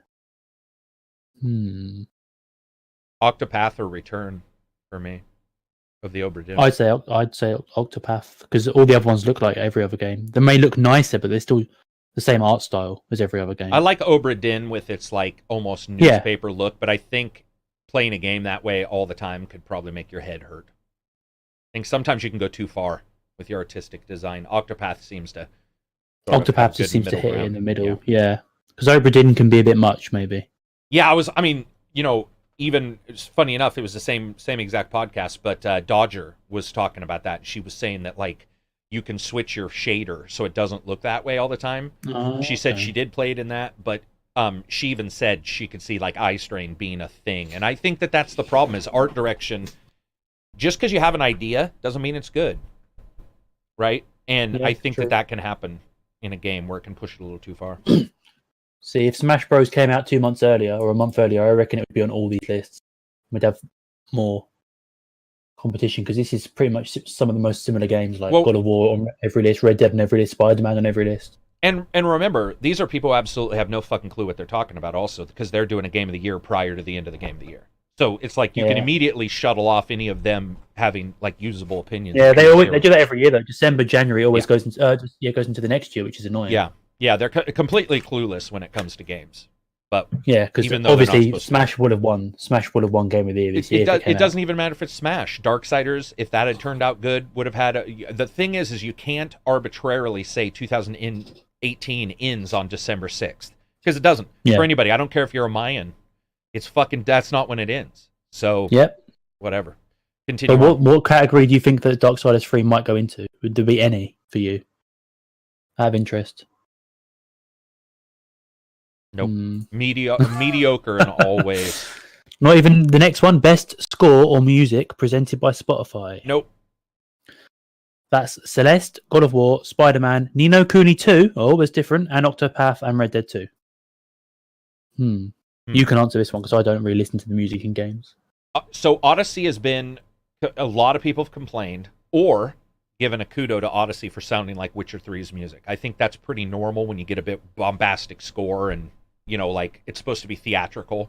You look at Gladiator, Braveheart, their music sort of overlaps in ways, at least in overall thought process. So I could see people not liking it, but I would say Odyssey is very good. Red Dead's good, but Red Dead's very good as well, but it doesn't really hit. I would say those like Ni no Kuni or something like that, which is a little off kilter, has a higher chance of winning. Actually, the only problem is votes, right? Like the thing is, people don't realize their Game of the Year awards are driven by people voting for the fucking things. So it's like if you didn't play if a game is played by everybody and another game's only played by 50% of gamers, the chance of that 50% winning, well, at minimum 50%. Like I don't know how they get away with doing this because it doesn't make a lot of sense. No, that's why you shouldn't put something like Celeste up to God of War. It's not fair. Right, it's not fair. It's not. It should be there should be a thing where you're forced to listen to the music prior to the award given out, whatever. But that would be nice. Eka and Indio say Eka says Odyssey music was great, but nothing unique. Yeah, I can see where people would think that for sure. But on the other hand, we're talking about just this year, so even though it's not unique, it may still be the best most music. Unique of the year. Yeah. Because it says inclusive of score, original song, and licensed soundtracks. So, I mean, if a game has some of your favorite licensed soundtracks, then for you, that's going to be probably your... Dude, and Life is Strange is not on there, because Life is Strange is known for its reuse of licensed music. And it's not on that show. Interesting. Okay. I mean, I think DC Lego should be on this list, because it spams that song I love every time you enter the lobby. Matawar says, Far Cry 5, the Peggy's songs on the radio were brilliant. Thank you very much, Plague Souls. Appreciate it, for sure. So, Fallout isn't Far Cry 5 the one where we loved the starting because it sounded like Justified? Yeah. So Far Cry 5 definitely could have been in this list. That is very true. That's a good point, Maddie. Here's one for you. Best audio design. Recognizing the best in-game audio and sound design. Right. So you got Black Ops 4, Forza 4, God of War, Spider-Man, Red Dead. So 2 new ones there. Probably Forza. Man, I don't know. Forza's got some issues with the car's sounds.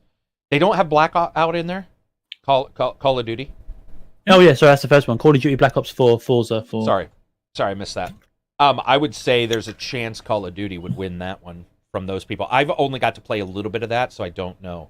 Far Cry, or Forza, Fallout. Yeah, I would assume that a lot of people are going to vote for Call of Duty just because. Yeah, I mean, I wouldn't vote for God of War, Spider-Man, or Red Dead. God of War could possibly work. I don't remember the sound in God of War.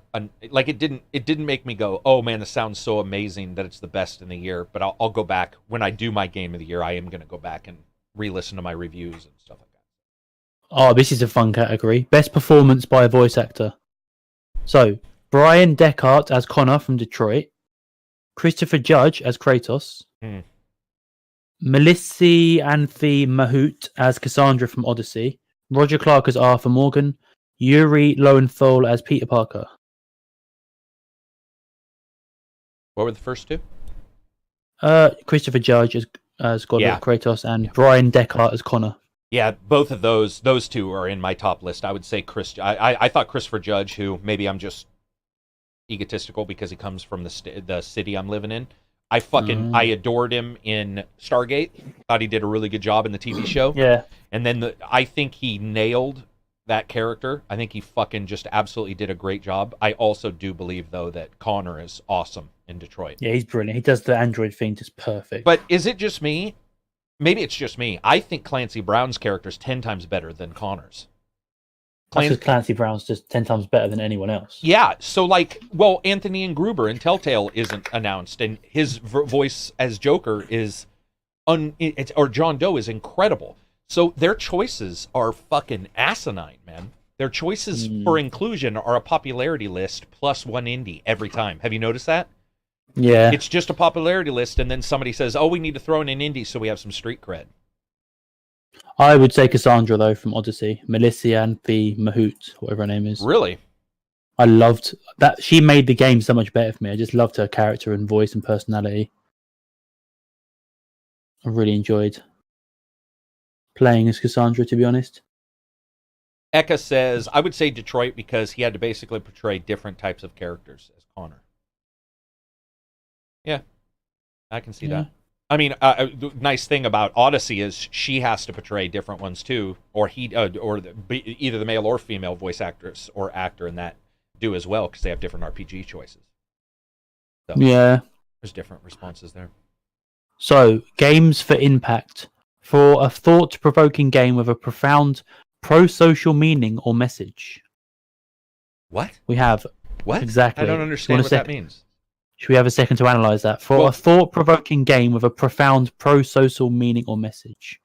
So I think the game that had the most impact on society, maybe. Or with a message that was meant something. Okay. So 11/11 Memories Retold, Celeste, Florence, Life is Strange, or The Missing, J.J. Macfield and the Island of Memories. Never heard of half of those. That's a throwaway category. That's the type of category somebody puts together because they want to throw some indies in there. Exactly. That's why they do the movie awards when no one cares and everyone just goes to make a cup of tea. Yeah, Eka, I'm agreeing. I think it means pro-moral message, which is one of the weirdest. Hopefully that's not what it means, because if it does, we just might as well end humanity right now. But yeah, I think it just means the game that has had the most impact with its message. So love is good or drugs are bad, that sort of thing. A game that pushed a message and did it the best. If it's any message and not a pro message. See, I'm reading it more like it has to be a pro. Oh yeah, it has to be pro-social, so it can't be anti anything. Yeah, see, I think games are the best sort of antithesis of that. They don't need to do that. So I don't think that unless their next category is the exact opposite and says Yeah, then they can fuck off. That's a horrible category. Let's leave that shit. Next Yeah. one's best independent game. So best indie game. Okay. Celeste, Dead Cells, Into the Breach, Return of Obra Dinn, and The Messenger. And Pool Panic. Oh god, I wish. Why is that not on there? Plague Souls just said that. He said Pool Panic has the best moral message. Okay, so I'm sorry. Read that one more time because I was reading his chuckling. Best indie game. Not Pool Panic, Celeste, Dead Cells, Into the Breach, Return of the Obra Dinn, and The Messenger. I can't even answer that. I've only played like 2 of those games. I'd say Celeste, personally. The King's Bird for me. Ah, that's a good one. Right, here's a category that this is probably everybody's favorite category. You ready? Best mobile game. I don't play any mobile games, so I wouldn't even be able to vote. Although one of them is Donut County. The other one's Fortnite, the other one's PUBG. Jesus, who's coming up with this list? And then you've got Reigns Game of Thrones. All right, next. Best VR AR game. Yeah, here we go. Astro Bot Rescue Mission, Beat Saber, Firewall 0 Hour, Moss, Tetris Effect. I'm going to say Beat Saber. Easy for me. I'm going to say Moss. But Beat Saber's second for sure. I think that Astro Bot got completely blown out of proportion. There were people like, "This is the best game that's ever fucking been made." Saying it's the best VR game that's ever been created and stuff, and I was like, really? It doesn't look like it. Well, it didn't, but I decided to give it a whirl, and it wasn't as well. So didn't and wasn't that's together. Good. That's good. Here's a good category. Best action game. So for the best game in the action genre focused on combat. Here we go. Black Ops 4, Dead Cells, Destiny 2, Forsaken, Far Cry 5, Mega Man 11. Well, that is a shit category. Jesus. That is a terrible category. I'm in shock. That's the worst game. That's the worst action game list. That is a horrible list. Jesus. They've just basically put Call of Duty in there, so you have to vote for Call of Duty because the other ones are so shit. I mean, Far Cry 5, did it do combat that special? I don't know. No. Mega Man 11 and Far Cry 5 can't even be in the same category. No sense. Yeah, I have no answer for that. I'd say Call of Duty Black Ops 4, so yeah, that was fun. Yeah. Best action adventure game. For the best action adventure game combining combat with traversal and puzzle solving. Okay. Ready for the usual? Assassin's Creed Odyssey, God of War, Spider-Man, Red Dead 2, and Tomb Raider. So the best combat with traversal and puzzle solving. I gotta say, I don't think Red Dead's combat is where its strength is. Red Dead's not on there, but Spider-Man, regardless of me not thinking Spider-Man's Game of the Year, I think Spider-Man, its action-adventure chops are pretty fucking good. Like, yeah. I mean, Spider-Man, everybody I know who's played it probably isn't going to vote it for Game of the Year if they played some of these others. But when it comes to action-adventure, if you have to split it, and that and Tomb Raider, because Tomb Raider really had some good moments. That'd be Tomb Raider and God of War for me. God of War. I forgot God of War was on there. Yeah, that would definitely be on the list. Yeah, God of War maybe wins that one. Matawar says, I love Far Cry 5, and I wouldn't even vote for that. Yeah, I don't... Yeah. These guys have some fucked up categories. Continue. They do. This one's even more bizarre for me, because I've not played most of them. Best role-playing game. Dragon Quest 11, Monster Hunter World, Ni no Kuni 2, Octopath Traveler, and Pillars of Eternity 2. The only one... Okay, Octopath and Pillars are the only ones that are even in that category. I don't know why those are even called role-playing. I think these guys think if just there's a fucking stat, it's a role-playing game automatically. There's no choice in Monster Hunter. I mean, there's no role-playing in Monster Hunter, at least to me. Not in the same... I don't know. Whatever. Pillars of Eternity 2 for me, and it's not even the greatest game in the world. No, I'd have to go with Dragon Age, and I haven't even played it. Yeah. It just seems like the most RPG-est. Right, best fighting game. For the best game designed primarily around head-to-head combat. So, Blaze Blue Cross Tag, Dragon Ball Fighter Z, and that wins, so we're done. Soul Calibur 6, Street Fighter 5. Dragon Ball. Fighters, yeah. Just because it's Dragon Ball, though, I don't even like it. No, it's actually a good, legitimately fun fight. Oh, it is. It's good. I just find it too hard for me, so it can... It is very hard. It is very hard, but it is... If you take away the Dragon Ball, it's a good game. It's legit, yeah. That game, anybody who doesn't even know how to play fighting games can look somewhat good in that game and feel like they're doing something. I think that's a big bonus because every good player starts out as a bad player. Yeah. So you have to introduce it. You can't just be like, we're all Dark Souls players, and then not assume somebody's going to start out at that kind of game and not be very good. I laugh if Street Fighter 5 won. Yeah, whatever. They can fuck off with Street Fighter. What else we got? We have 50,000 more. So, best family game. For the best game appropriate for family play, irrespective of genre or platform. I mean, why do they need to say irrespective of genre or platform? Aren't most categories irrespective of genre or platform? They have been so far, except for the last two. But continue. Exactly. So, Mario Tennis, Nintendo Labo, Overcooked 2, Starlink, and Super Mario Party. Dude, that's easily the worst list. That list is I'd say way Mario worse Party, than personally. Mario Party or Overcooked. Because I know you guys liked Overcooked a shit ton. I mean, Starlink, why the fuck is that in there? I don't know, because Starlink is... I don't care what people say. I swear to shit, that's one of the first times where I've really questioned what some people played. Like, I mean, and I gave you Starlink, and you didn't even play it, right? Didn't I give you a code to Starlink? Or, I mean, you played it, but I played it for about 2 hours, and then I showed it to my brother who loves Fox and everything, and he was like, Jesus Christ, I hope he didn't pay for this shit. Yeah. Okay, next. So Super Mario Party for me. Best strategy game. So we have Banner Saga 3, Battletech, Frostpunk, Into the Breach, and Valkyria Chronicles 4. That's easy for me. Easy. What's the answer? Valkyria Chronicles 4.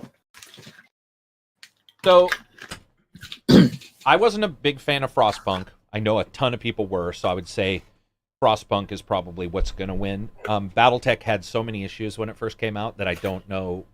I would personally... I really like Battletech, but it did have some issues, so I would say Battletech could also win.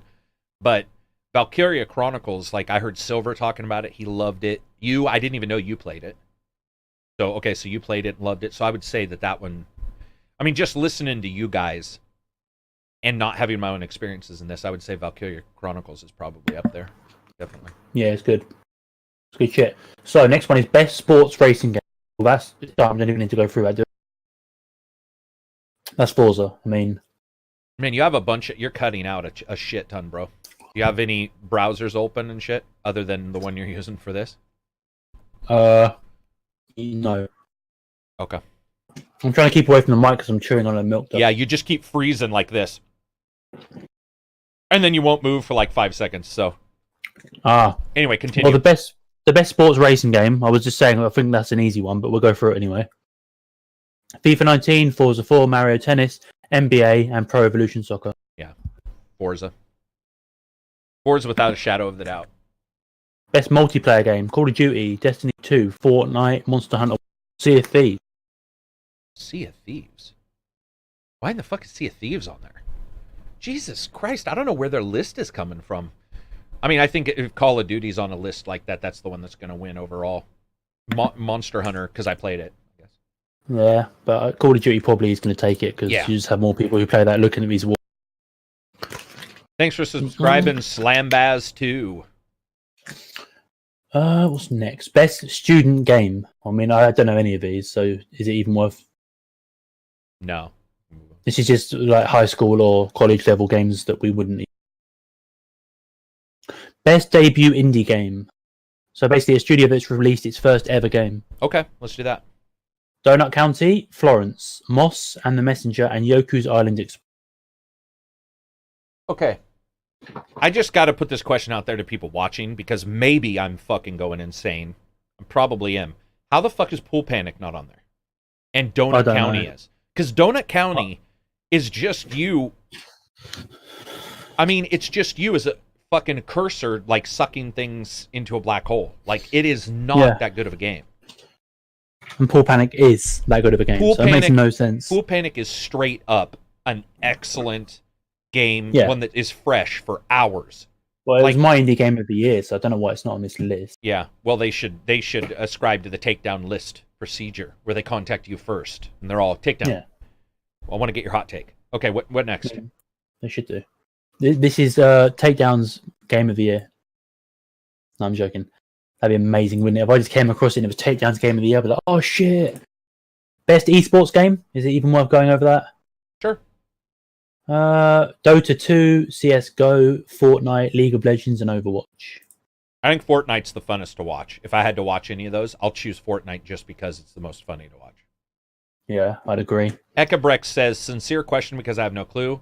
How do the games end up on the list? So what happens for this Game of the Year award, if you're talking about them and not like us, this Game of the Year award, what they do is they have panelists from various different journalistic groups, not YouTubers, by the way. It all has to be somebody who has like a website. So like a Giant Bomb, and they send them in lists of games, and then they can vote on them, and then those get pared down. So that's what we got. Which also goes to show you who's covering what games. Because a lot of these indie games are the popular indie game. They're not even a real indie in the sense of like groundswell movement from people who like it and stuff like that. So yeah. So content creator of the year. That's the last one. So we have ACG. No, we don't. ACG. Karak from ACG. That'd be ACG. awesome. No, who's it got? I don't know. Willy Rex, Pokimane, Ninja, Myth, and Dr. Lupo. I have no idea who the fuck they are. I only know Ninja because I host him because I like watching him do some shooters. I don't know. I will say this. I personally think it's one of the worst categories ever. The reason why, you don't see Best Journalist of the Year, and we don't want to, ever. If you're being celebrated by the industry for reporting on the industry should not actually overlap. Those people can do Pulitzers and stuff, whatever. I'm just talking about video games. This is just my feeling. Doesn't mean I'm right. I absolutely do not like the idea of that kind of award. It seems nothing more than numbers. Like that, and that's the only way that it would actually really work. It's not even like an indie game, because I bet you most of those people have a ton of people watching them. And I know 10,000 better creators or influencers. Yeah, stupid. That's it, by the way? That's all of them. But there's another 10 categories, but it's all like best esports moment of the year and stuff we don't know about. Wow. Like really obscure stuff. Yeah. Best esports team. What? Best esports host. You mean like those scream shouters or whatever, where they're like, "Oh my god, yeah. he's doing a 3-way run with fucking." Yeah. Oh, whatever. Yeah. So we're done. I guess I can't say it's unacceptable because you do have like, let's say, sometimes broadcasters will vote for like best NFL coverage, best like person who covers the NFL or what have you. But to me, it just seems really irregular to put that in the Game of the Year awards. Game of the Year has nothing to do with Influencer of the Year. Has nothing to do, and that's why Developer of the Year isn't there. How is it that a journalistic award is there, but then you don't say Best Lead Developer? Because at least they're making a game. These other, I mean, including myself, we're a bunch of podunks. We're not creating a game. There's a complete separation there, and those guys should be celebrating. If they want to do something as a terrible idea, remove the journalistic and put in Best Developer, and we can all vote for Ken Levine from BioShock. Like exactly, preach it, sister. I agree. That it's just absolutely stupid. It is. It's ridiculous. What else we got? Purple Mango says soon there will be a Best MOBA massager assistant. I don't know what that means. Not sure why, but I like the sound of it. Matt O'War says that dude at the Command and Conquer mobile launch at E3. It's funny you mentioned that, Matt, because that's actually when he said best like shouter or whatever the fuck term he was saying. That's what I thought too. What are you doing over there? You fucking building a sandcastle or what the fuck, man? Sounds like you're like you what? Just taking some cards out. Some cards out. Can't help it. I need to do it all the time. Ken Tankra says I watch Game Awards for the spicy new game reveals. It's funny, Same. I don't, for whatever reason. I never have, but I don't think they've ever done game reveals out. Yeah, they did. Big. They did last year. Oh, okay. Yeah. I don't give a shit about them because who gives a fuck? Like, the game could be announced and could look awesome and turn out to be shit. How many times? We have that far more than we have game announcements turn out to be good. So unless it's Fallout 76, which lived up to all the hype. Wow. Best word in gaming 2018. Best word in gaming. Best word. I think she means best new word created by a video game. Yep, created by or created by video game influencers and shit. Endio says I watch afterwards when all of the details have been distilled. Yeah. Yeah, same. Just Google it. Ooh, Matawar says, what about the lead balloon of the year? So the biggest failure. Fallout 76. Fallout 76. Yeah. Asked me last week and it would have been a different answer. I don't think it would have, because you would have probably said you liked it, but then as we talked, you would have probably admitted that it wasn't a good game anyway. You just liked it because you were with friends. Yeah. Here's the thing. Here's why it ruined your time, though. If you're with a group of friends and you build bases, and that's a friend thing, and that's really what the game is supporting, it's not the greatest, and then your base is gone, that's a bad game. Like, that is the epitome of a bad game. That is a good descriptor when your results are just destroyed for no reason. Like, yeah, true story. I think you would have actually probably been open to the fact that it still was the lead balloon, even if you liked it. Because you like Homefront, I do, and it doesn't. Well, Earthfall, right? Yeah, we both like Earthfall, but I don't think either one of us are going to lie and say it's the best game of the year. Probably the game of the year. Let's be honest. So Pool Panic. I want to talk about Pool Panic and Kingsbird. So why do you think Pool Panic isn't on these lists? Do you think it's just because nobody played them? Maybe, but who played Donut County? Yeah, see, I was sort of leading you into a discussion so I could prove you wrong. That was the game I was going to bring up. Like, if Pool Panic's not on there, but Donut County is, how the fuck do these get chosen? I don't know. Maybe the developers of Donut County paid to be on the list. I don't know. Or maybe they paid for more PR. I mean, that could just be as simple as yeah. Probably, because Donut County's on mobile as well, so maybe it's bigger. Did you ever play Kingsbird? The one I like? No, I want to play it, though. I would like to. I might actually. Beautiful. Because there's a new one coming out that looks similar to that in January.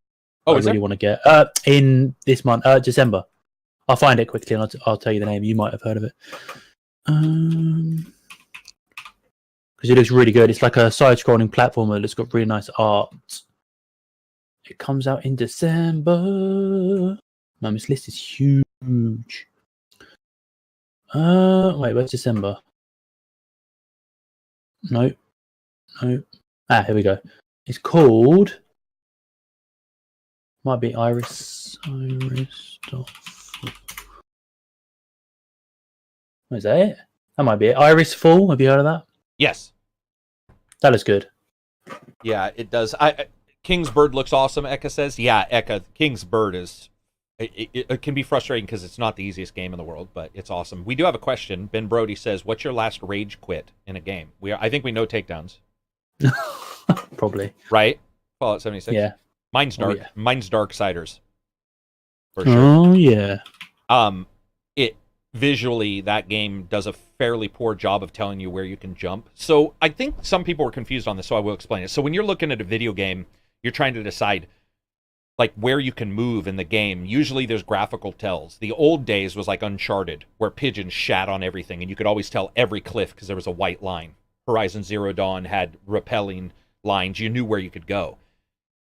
Shadow of the Tomb Raider allows you to turn those off all the way, so you can't see. But they use the geometry of the game so that something is inset more than something else. So you can look at it and go, I can grab onto that. Darksiders, through the entire game, there are areas that absolutely look identical to another area that you cannot jump to. And it is the most frustrating. You spend half the game looking like Mario, just leaping and rubbing against the side of pipes, just continually trying to figure out. And because it's a puzzle game and it's exploration style puzzle, then it's even worse because you don't know if you're supposed to get up to this spot. You have no clue. Visually, it's very poorly done when it comes to the representation of where you can travel. Yeah. It wasn't Iris 4, by the way. It was called Gris. Oh, I'm looking at it in your Discord. Gris? It's Devolver Digital. Oh, I'll probably check it out then. And that looks really good. Like, Jesus Christ, that looks beautiful. Jespic says, do you think Fallout 76 can be saved even if the bugs are squashed? No. It's not. I think it could be, but I don't think they will. Like, any game can be saved if the developer puts enough effort and time into it. But I don't think Bethesda really want to or care or have the resources or the money I think they want to spend. I think that when Rainbow Six, to give people an idea, because this is brought up a lot, when Rainbow Six came out, there were some really cool core identities that it had that worked really well, and people knew that they worked well, and getting it fixed wasn't so hard. No Man's Sky, people knew what the plan was that didn't come to fruition, so the idea of it getting there is something else. With Fallout 76, the basic ideas are fucked up. There's a couple very basic fucked up ideas, including the lack of NPCs, regardless of how you describe it or how you play it off. So I think Fallout 76 has a much harder time than a Rainbow Six or For Honor, which is one of Silver's favorite games. I think For Honor, the moment you saw it, the idea sounds very tangible. It's samurais versus Vikings. What could be cooler? And it didn't do too well at the starting, and I think they stuck with it, and they're seeing the results. But not every game can be saved. Faptasia, excellent name, by the way, says, what did you think of the last Anthem gameplay showing? Did you watch it, Takedown? The Anthem footage? Ashen? No, I didn't watch Ashen. Knock it off. Did you watch that? Did you watch it? No, I'm not interested in it, to be honest. Yeah, I'm gonna agree with him there. And say that Anthem is so not on my radar. When it comes out, I'll play it. It could be great. So it'll be one of those type of games. That prequel I'm interested in, though, Ashen. That should be really good. Yeah. The prequel to Anthem. Stacey Armstrong asks, with microtransactions being a commonplace, paywalls and loot boxes, especially now that the government's getting involved, how will it affect the industry, and will there be stronger restrictions? You can answer that. Well, I'm reading it because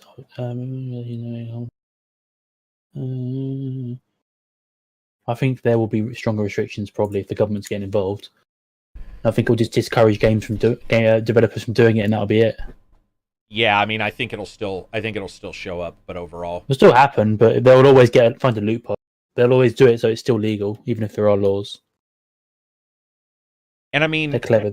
I will say that you don't really want the law involved and like governments involved in some of this shit. So we should have regulated ourselves, but we didn't. They can't be trusted though. That's the problem. Who? The developers, publishers? Developers can't. If it's that left to themselves, then the only thing we as consumers can do is not buy the games, and that's never worked because you'd always get some idiot that will go and buy it, even if it's.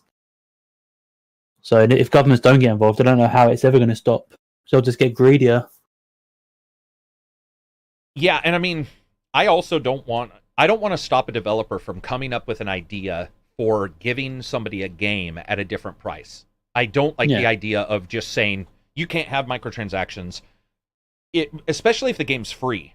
If a game is like free and there's microtransactions, that's completely separate than a $60 game with microtransactions. And that's also separate from a game with microtransactions that have extra content. Spread out grindy content. So, yeah, there's a lot of different sort of back and forths in that. Plague Souls says, abolish AAA publishers. It's not only AAA, my friend. Go check out Two Worlds if you want to know about the worst microtransactions in a game. That ain't a AAA developer, my friend. What else do we got? Anything on your side, Takedown? Nothing on my side apart from the random question page. I'm going to look on Twitter, but I don't have anyone that follows me, so... let's have a look. You want a random question from the random page? Yeah, go for it. Some of these questions. What behaviors make you think a person is creepy? Random. Oh, no, that's a good question. So what behaviors would I...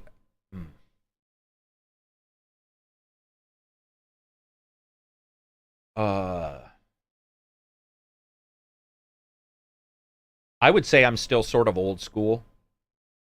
So I probably go on things that aren't real, like aren't necessarily real, but shifty eyes, when they're like, and then picking at their face a lot of times, because I live in a place with a lot of drug use. So you'll see, like this, and it means nothing. It's just I'm always thinking they're on crank. Like that, I don't know why. I just see that, and I'm like, that guy's on crank. Obviously not half the time. But those kind of things. I mean, other than that, it's like driving a white fucking... Yes, I see you scratching your face. It's like driving a white pedo van, right? Like... that's cool. It depends on what you're driving, too. Like, if somebody shows up in a white pedo van, I'd probably be like, untrustworthy. How you doing? They're hiding behind a potted plant. Untrustworthy. What else? Michelle says masturbating while talking to you. Yeah, that's pretty creepy behavior, I'd agree. Not to some of my girlfriends, but continue by all means. What other question we got? What do your clothes say about you? I mean, mine say I'm dressed, so I don't really know what the question means. Yeah, that I don't want my wanger hanging out. That would be exactly. I don't want to smack you in the face with my massive wanger. Just what else? What else we got? What do your clothes say about you? That's so like. I think that's such a Cosmo question, right, on the front page. Oh my god, that is a Cosmo question. Like, if your boyfriend doesn't give you a $2,000 ring, then he's not worth it. Snap, snap. Exactly. What else we got? Have to get your boyfriend to rim you twice a month. Wow, that escalated quickly. I was talking about rings. I was talking about rings as well. Yeah, but brown rings. Some of these questions. Go for it. Let's go Cosmo. Let's go full Cosmo. What's something that can't be found or bought on the internet? Innocence. No, you can buy innocence off the internet, I assume. Oh, you can. On the dark web. Dark web. Yeah. Is there something you can't buy on the internet? No, right? You can, because the guy bought the other dude's daughter to eat her. He got caught, thank God. Nice. But like, if you can buy somebody to eat them, a severed toe, I bet you can buy that. Of course you can. You just go to the dark web and say, I'll pay somebody to chop off their toe and send it to me. My beard hair. There we go. There we go. It would have to be something of ours personally that we know isn't on the internet. To sell, just for the sake of this question. Yeah, beard hair. Yeah, for sure not on the internet. Down's fingernail. Like, okay, that counts. My sex life. All right, what else we got? These are good. These are good. I'm sure there's a price. Let's do Cosmo. Oh, I have a question. Have you ever worn makeup? As a man, have you ever wore what? To hide a spot. Concealer? If that's makeup, I guess it is. That would be considered makeup. Yeah, we'll just go with that. Yeah. So, what about you? When you don't avoid the question. What's going on? No, I'll answer. But when you were in your band, did you guys do hair, fucking like eyeliner and shit? No, I used because my hair was down to my down here, down to my shoulders. Oh, so gotcha. Gotcha. Like that, and I used to have hairspray to make it go all frizzy and sexy.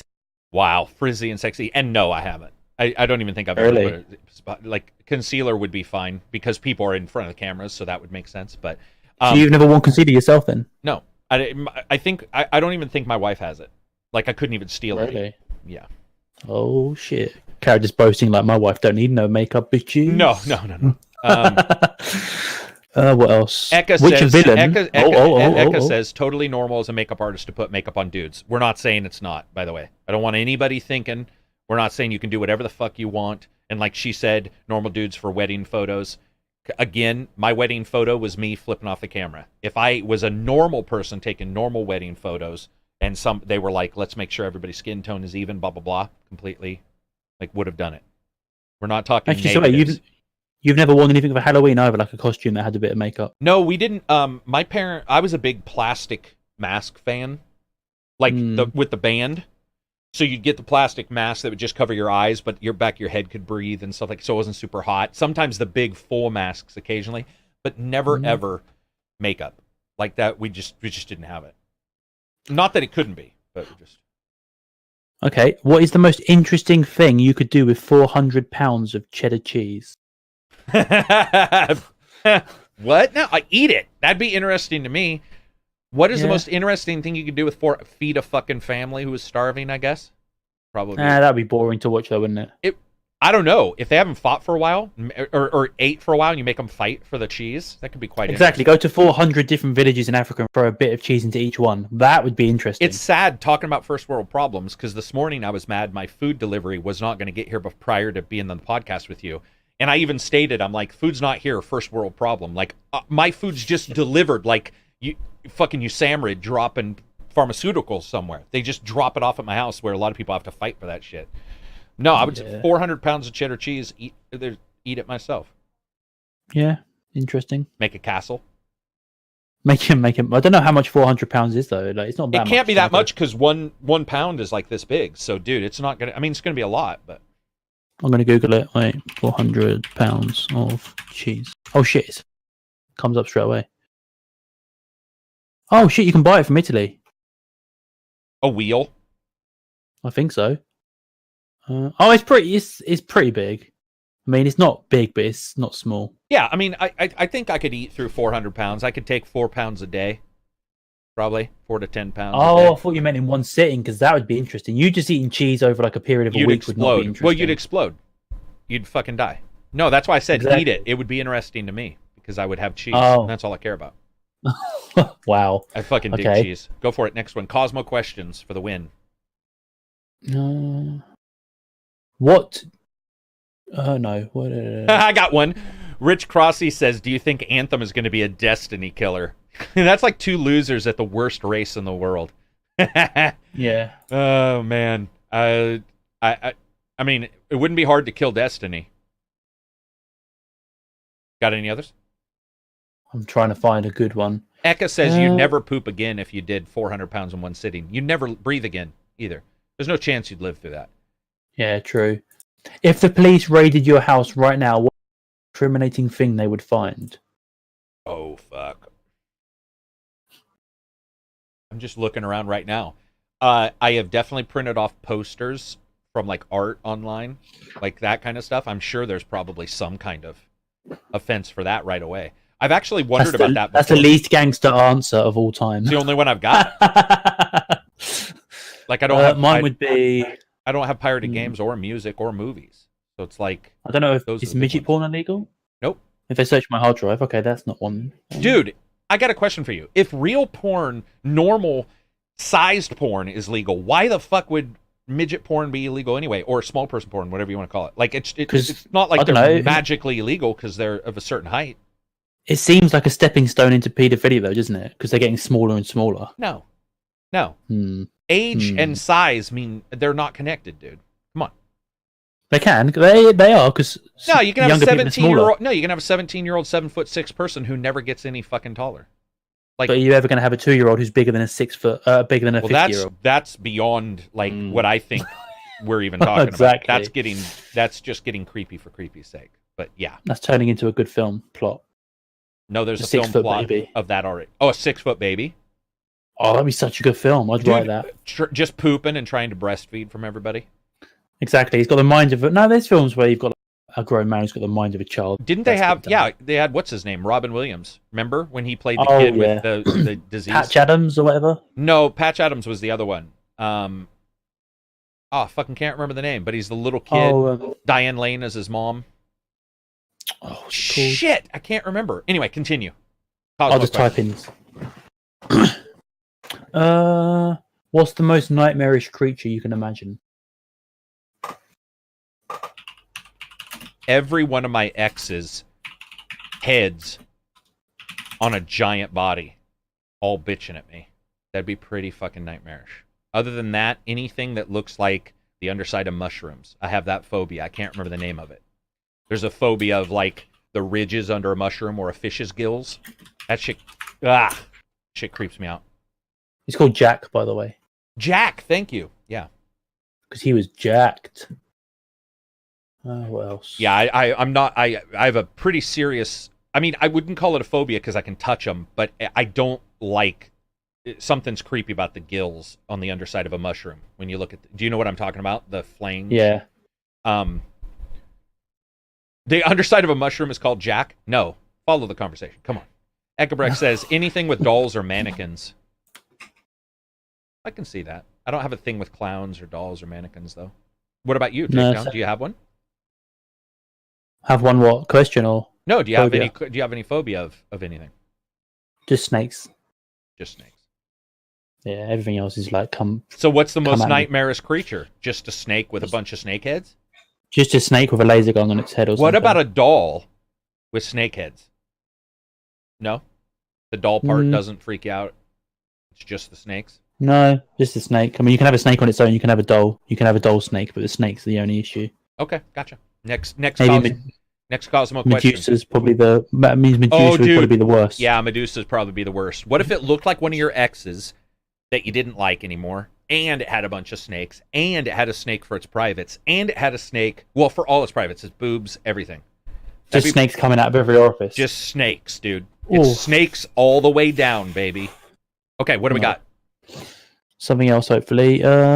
Indio says he doesn't like millipedes and centipedes. I would agree. That they can be pretty creepy. That's a good one. Sorry, Takedown, go for it. I don't mind those. They're small, so they're manageable. Which? No, we've already answered that one. Which company or franchise do you wish would go out of business?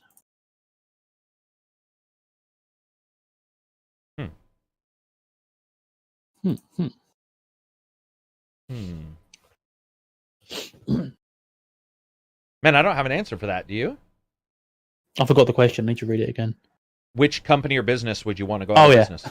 Genuinely forgot Jesus Christ. This is what happens when you do crank right prior to the podcast, apparently. I don't know. Yeah, I mean, it would have... Oh, maybe an oil company or something. Like, ones that I know dumped, like, true... Because, like, I was going to say a video game company like Sony or something, but I'm like, they're on the scale of things that people have done that are poor, they're nowhere near, let's say, like... Yeah, but you'd never get games again from that company. Well, that too. Yeah, that too. I can't think of a company that I hate that much. Matterworth says Facebook. Yeah, but I use Facebook. Well, I mean, and I don't know. Like them, but I use it. Yeah, I would say I would have to really hate a company, and I don't know of any company out there that same. I really do believe, like, those who dump toxic waste, those fuckers, that kind of thing, absolutely infuriates me. So it would definitely be, or maybe, maybe some company that was selling a medicine and lied, about its side effects. But that, now with regulatory stuff, there's a lot of that is found right away. Not everything. But what else we got? What are some songs you know by heart? Oh, dude, what aren't, right? We both know tons Everything of songs. by Kelly Clarkson, yeah. What? Oh, nearly went a whole podcast without mentioning her, and I just did it. Dude, Kelly Clarkson, Journey, Toto, Def Leppard, Disturbed. I know almost all of their songs by heart. I usually have a very good memory for. I'm trying to think of, like, specific ones. Yeah, all of them, Eka says. Pretty much. Every song ever. Tom Jones? No, I know a bunch of Tom Jones songs. Queen. They're all answering the same. Yeah. That's interesting. Be more like what ones have you heard that you can't... Oh, I got one for you. What's the most you remembered the lyric, but it was completely wrong? Is there anywhere you've, like, thought a lyric was one thing, and then you go and read a lyric, and you're like, holy shit, this is not at all. There's loads, but I can't think of them. I can't think of them off the top of my head. I mean, I can't think of the songs or the lyrics, but I know there's been loads in the past. Guns N' Roses for me. There's been... Which one? Well, there's, like, Pretty Tied Up is a song on Use Your Illusion, and it's what they were saying and then I went and read it, and, like, there's one particular part of Pretty Tied Up where he says cool and stressing. I think that's the real lyric, but we thought it was Cool Ranch Dressing, and we were so confused by this hard rocker being like, or maybe it was the other way around, I can't remember which, but I remember looking at the lyrics and being like, what the fuck? That definitely happened for sure. We're on 2 hours too, so I don't want to hold you too long.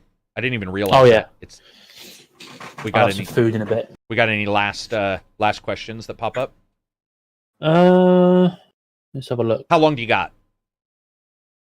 Takedown. How long have I got? I'd like to eat in the next half an hour. Okay, cool. All right. Well, we can just finish it up on this question. This is a really weird one.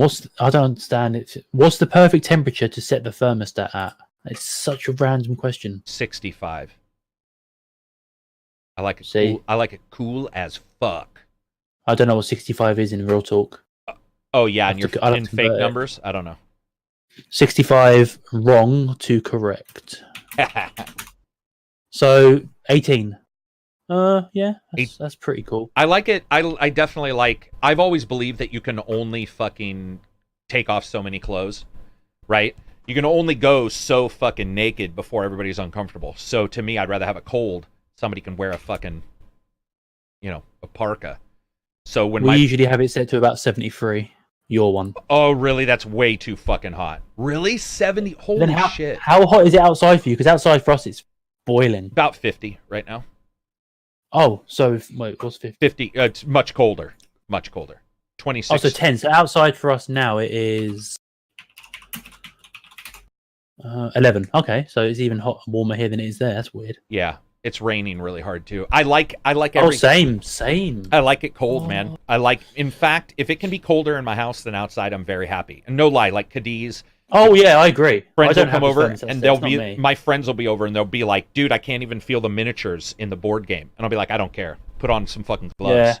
No, because my bedroom, I have the heating off all times. Yeah, me and too. my dad will set it to 24 everywhere in the house. So I don't like it hot. I like it cold. It's 53 degrees outside right now. AC is on in the background. Really? So that goes to show. Yeah. So you and I are the same. We'd be fine roommates. Neither one of us would turn the heat on ever. Because I'd rather be really cold and get under the covers and turn up. Exactly. Because when it gets hot, what do? You're just stuck. Exactly. And then you have to wait forever for that. That's why I hate the summer. In the summer, you can't cool down, but in the winter, you can warm up. So it's like winter's better. Winter's got the best of both. Summer hasn't. Yep. Winter is an excellent reflection of my heart. Dark. I love it when it rains outside. When it's raining and it's wet stormy. And it's thundering. Storming. Wind. That shit is the best. Yep. Wind. So you're walking and the wind pushes you over and it's pissing down on you. I go out for walks in that shit. That's what I do. Yeah. Like the moment it's raining outside, I'll be like, okay, everybody, let's go for a walk. And they'll be like, That's the only time I do my running. If it's sunny, I won't run. I hate it. Gotcha. I do work out in our gym when it's super hot, but that's for a different reason. It definitely can limber you up a little bit more. Indio says, my fiance is always frozen, so I have to keep her happy. Nope. I say that they just need to buy better clothes. What else we got? Get a new fiance. That's what I say. Get a new fiance. Wow. Anything else before we wrap this up? There's no more questions. We've gone through pretty much most of them on this page. Ask your question in Twitch if you have one for the next couple minutes. Other than that, once we're gone, we'll be gone for about 6 months. You'll never get to hear from us again. Yeah, most likely. Unless you're in the Discord, because all of us are here probably from the Discord. Nobody here is from Discord. Yeah, I love it when it's raining, dude. Rain and snow, or rain and wind really hard. Oh, so nice.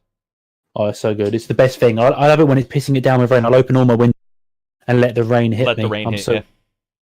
Just like getting under the covers and being like, oh, I'm listening to shit. It relaxes me. It helps me sleep. Yeah, me too. Well, it's why I like going. I don't know if you live anywhere near an ocean, but we have a place. I live next to the ocean. Yeah, so we can go and get a bed rental or something like that on the beach, and the sound that constant I love that.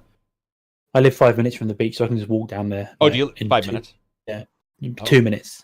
Oh, really? Really close. Yeah, it's really close. Brighton's the one of the biggest destinations in the UK for seaside. So is it a beach like here we have on the Oregon coast? You have a beach that goes out a long way, so you can walk out in the water for a long time, or is it a cliff? If you stand at the beach where I live, if you walk across it and you keep walking, you'll get to France. It's directly opposite France, so it's a long, huge ocean. Interesting. Okay. Yeah. So it's fucking huge. We have the ability because we don't have a cliff on our beach, so you can walk in the water way out into the beach. So you'll see people. It looks like they're a mile away, still standing, because it doesn't drop off until way outside of it. Yeah, that's what we've got. Yeah. Love that shit. Just ripe for sharks to be predatory. We're just too cold. I want the oceans to warm up just a bit so that the sharks can come to the Oregon coast and really have some good snacks. Because Oregon coast swimmers have no fucking clue what to do. I absolutely film that when animals attack. When animals attack. Plague Souls says, choose one animal that would be your permanent way of transportation. Polar bear. A battle polar bear with armor. What's interesting? 1,000 million ants just carrying me everywhere. And just like a throne of ants. That'd be awesome. That'd be cool. Well, technically, I think that's it for us. Thanks everybody for showing up and talking about random shit. Thanks for asking questions in the Twitch chat and in Twitter. I definitely agree. Yeah. Oh, somebody says Sabretooth from Far Cry Primal would be their animal of choice. God, that's a good game. Anyway, that's it for us, everybody. Thank you very much for watching. Thanks for subscribing. To Takedown, he's got his channel in the description. Yeah, Karak's gonna post that. And in case you're blind and you need to hear it, it's takedown. It's not takedown.com. I wish showing that. YouTube.com/Mr. Takedown KD.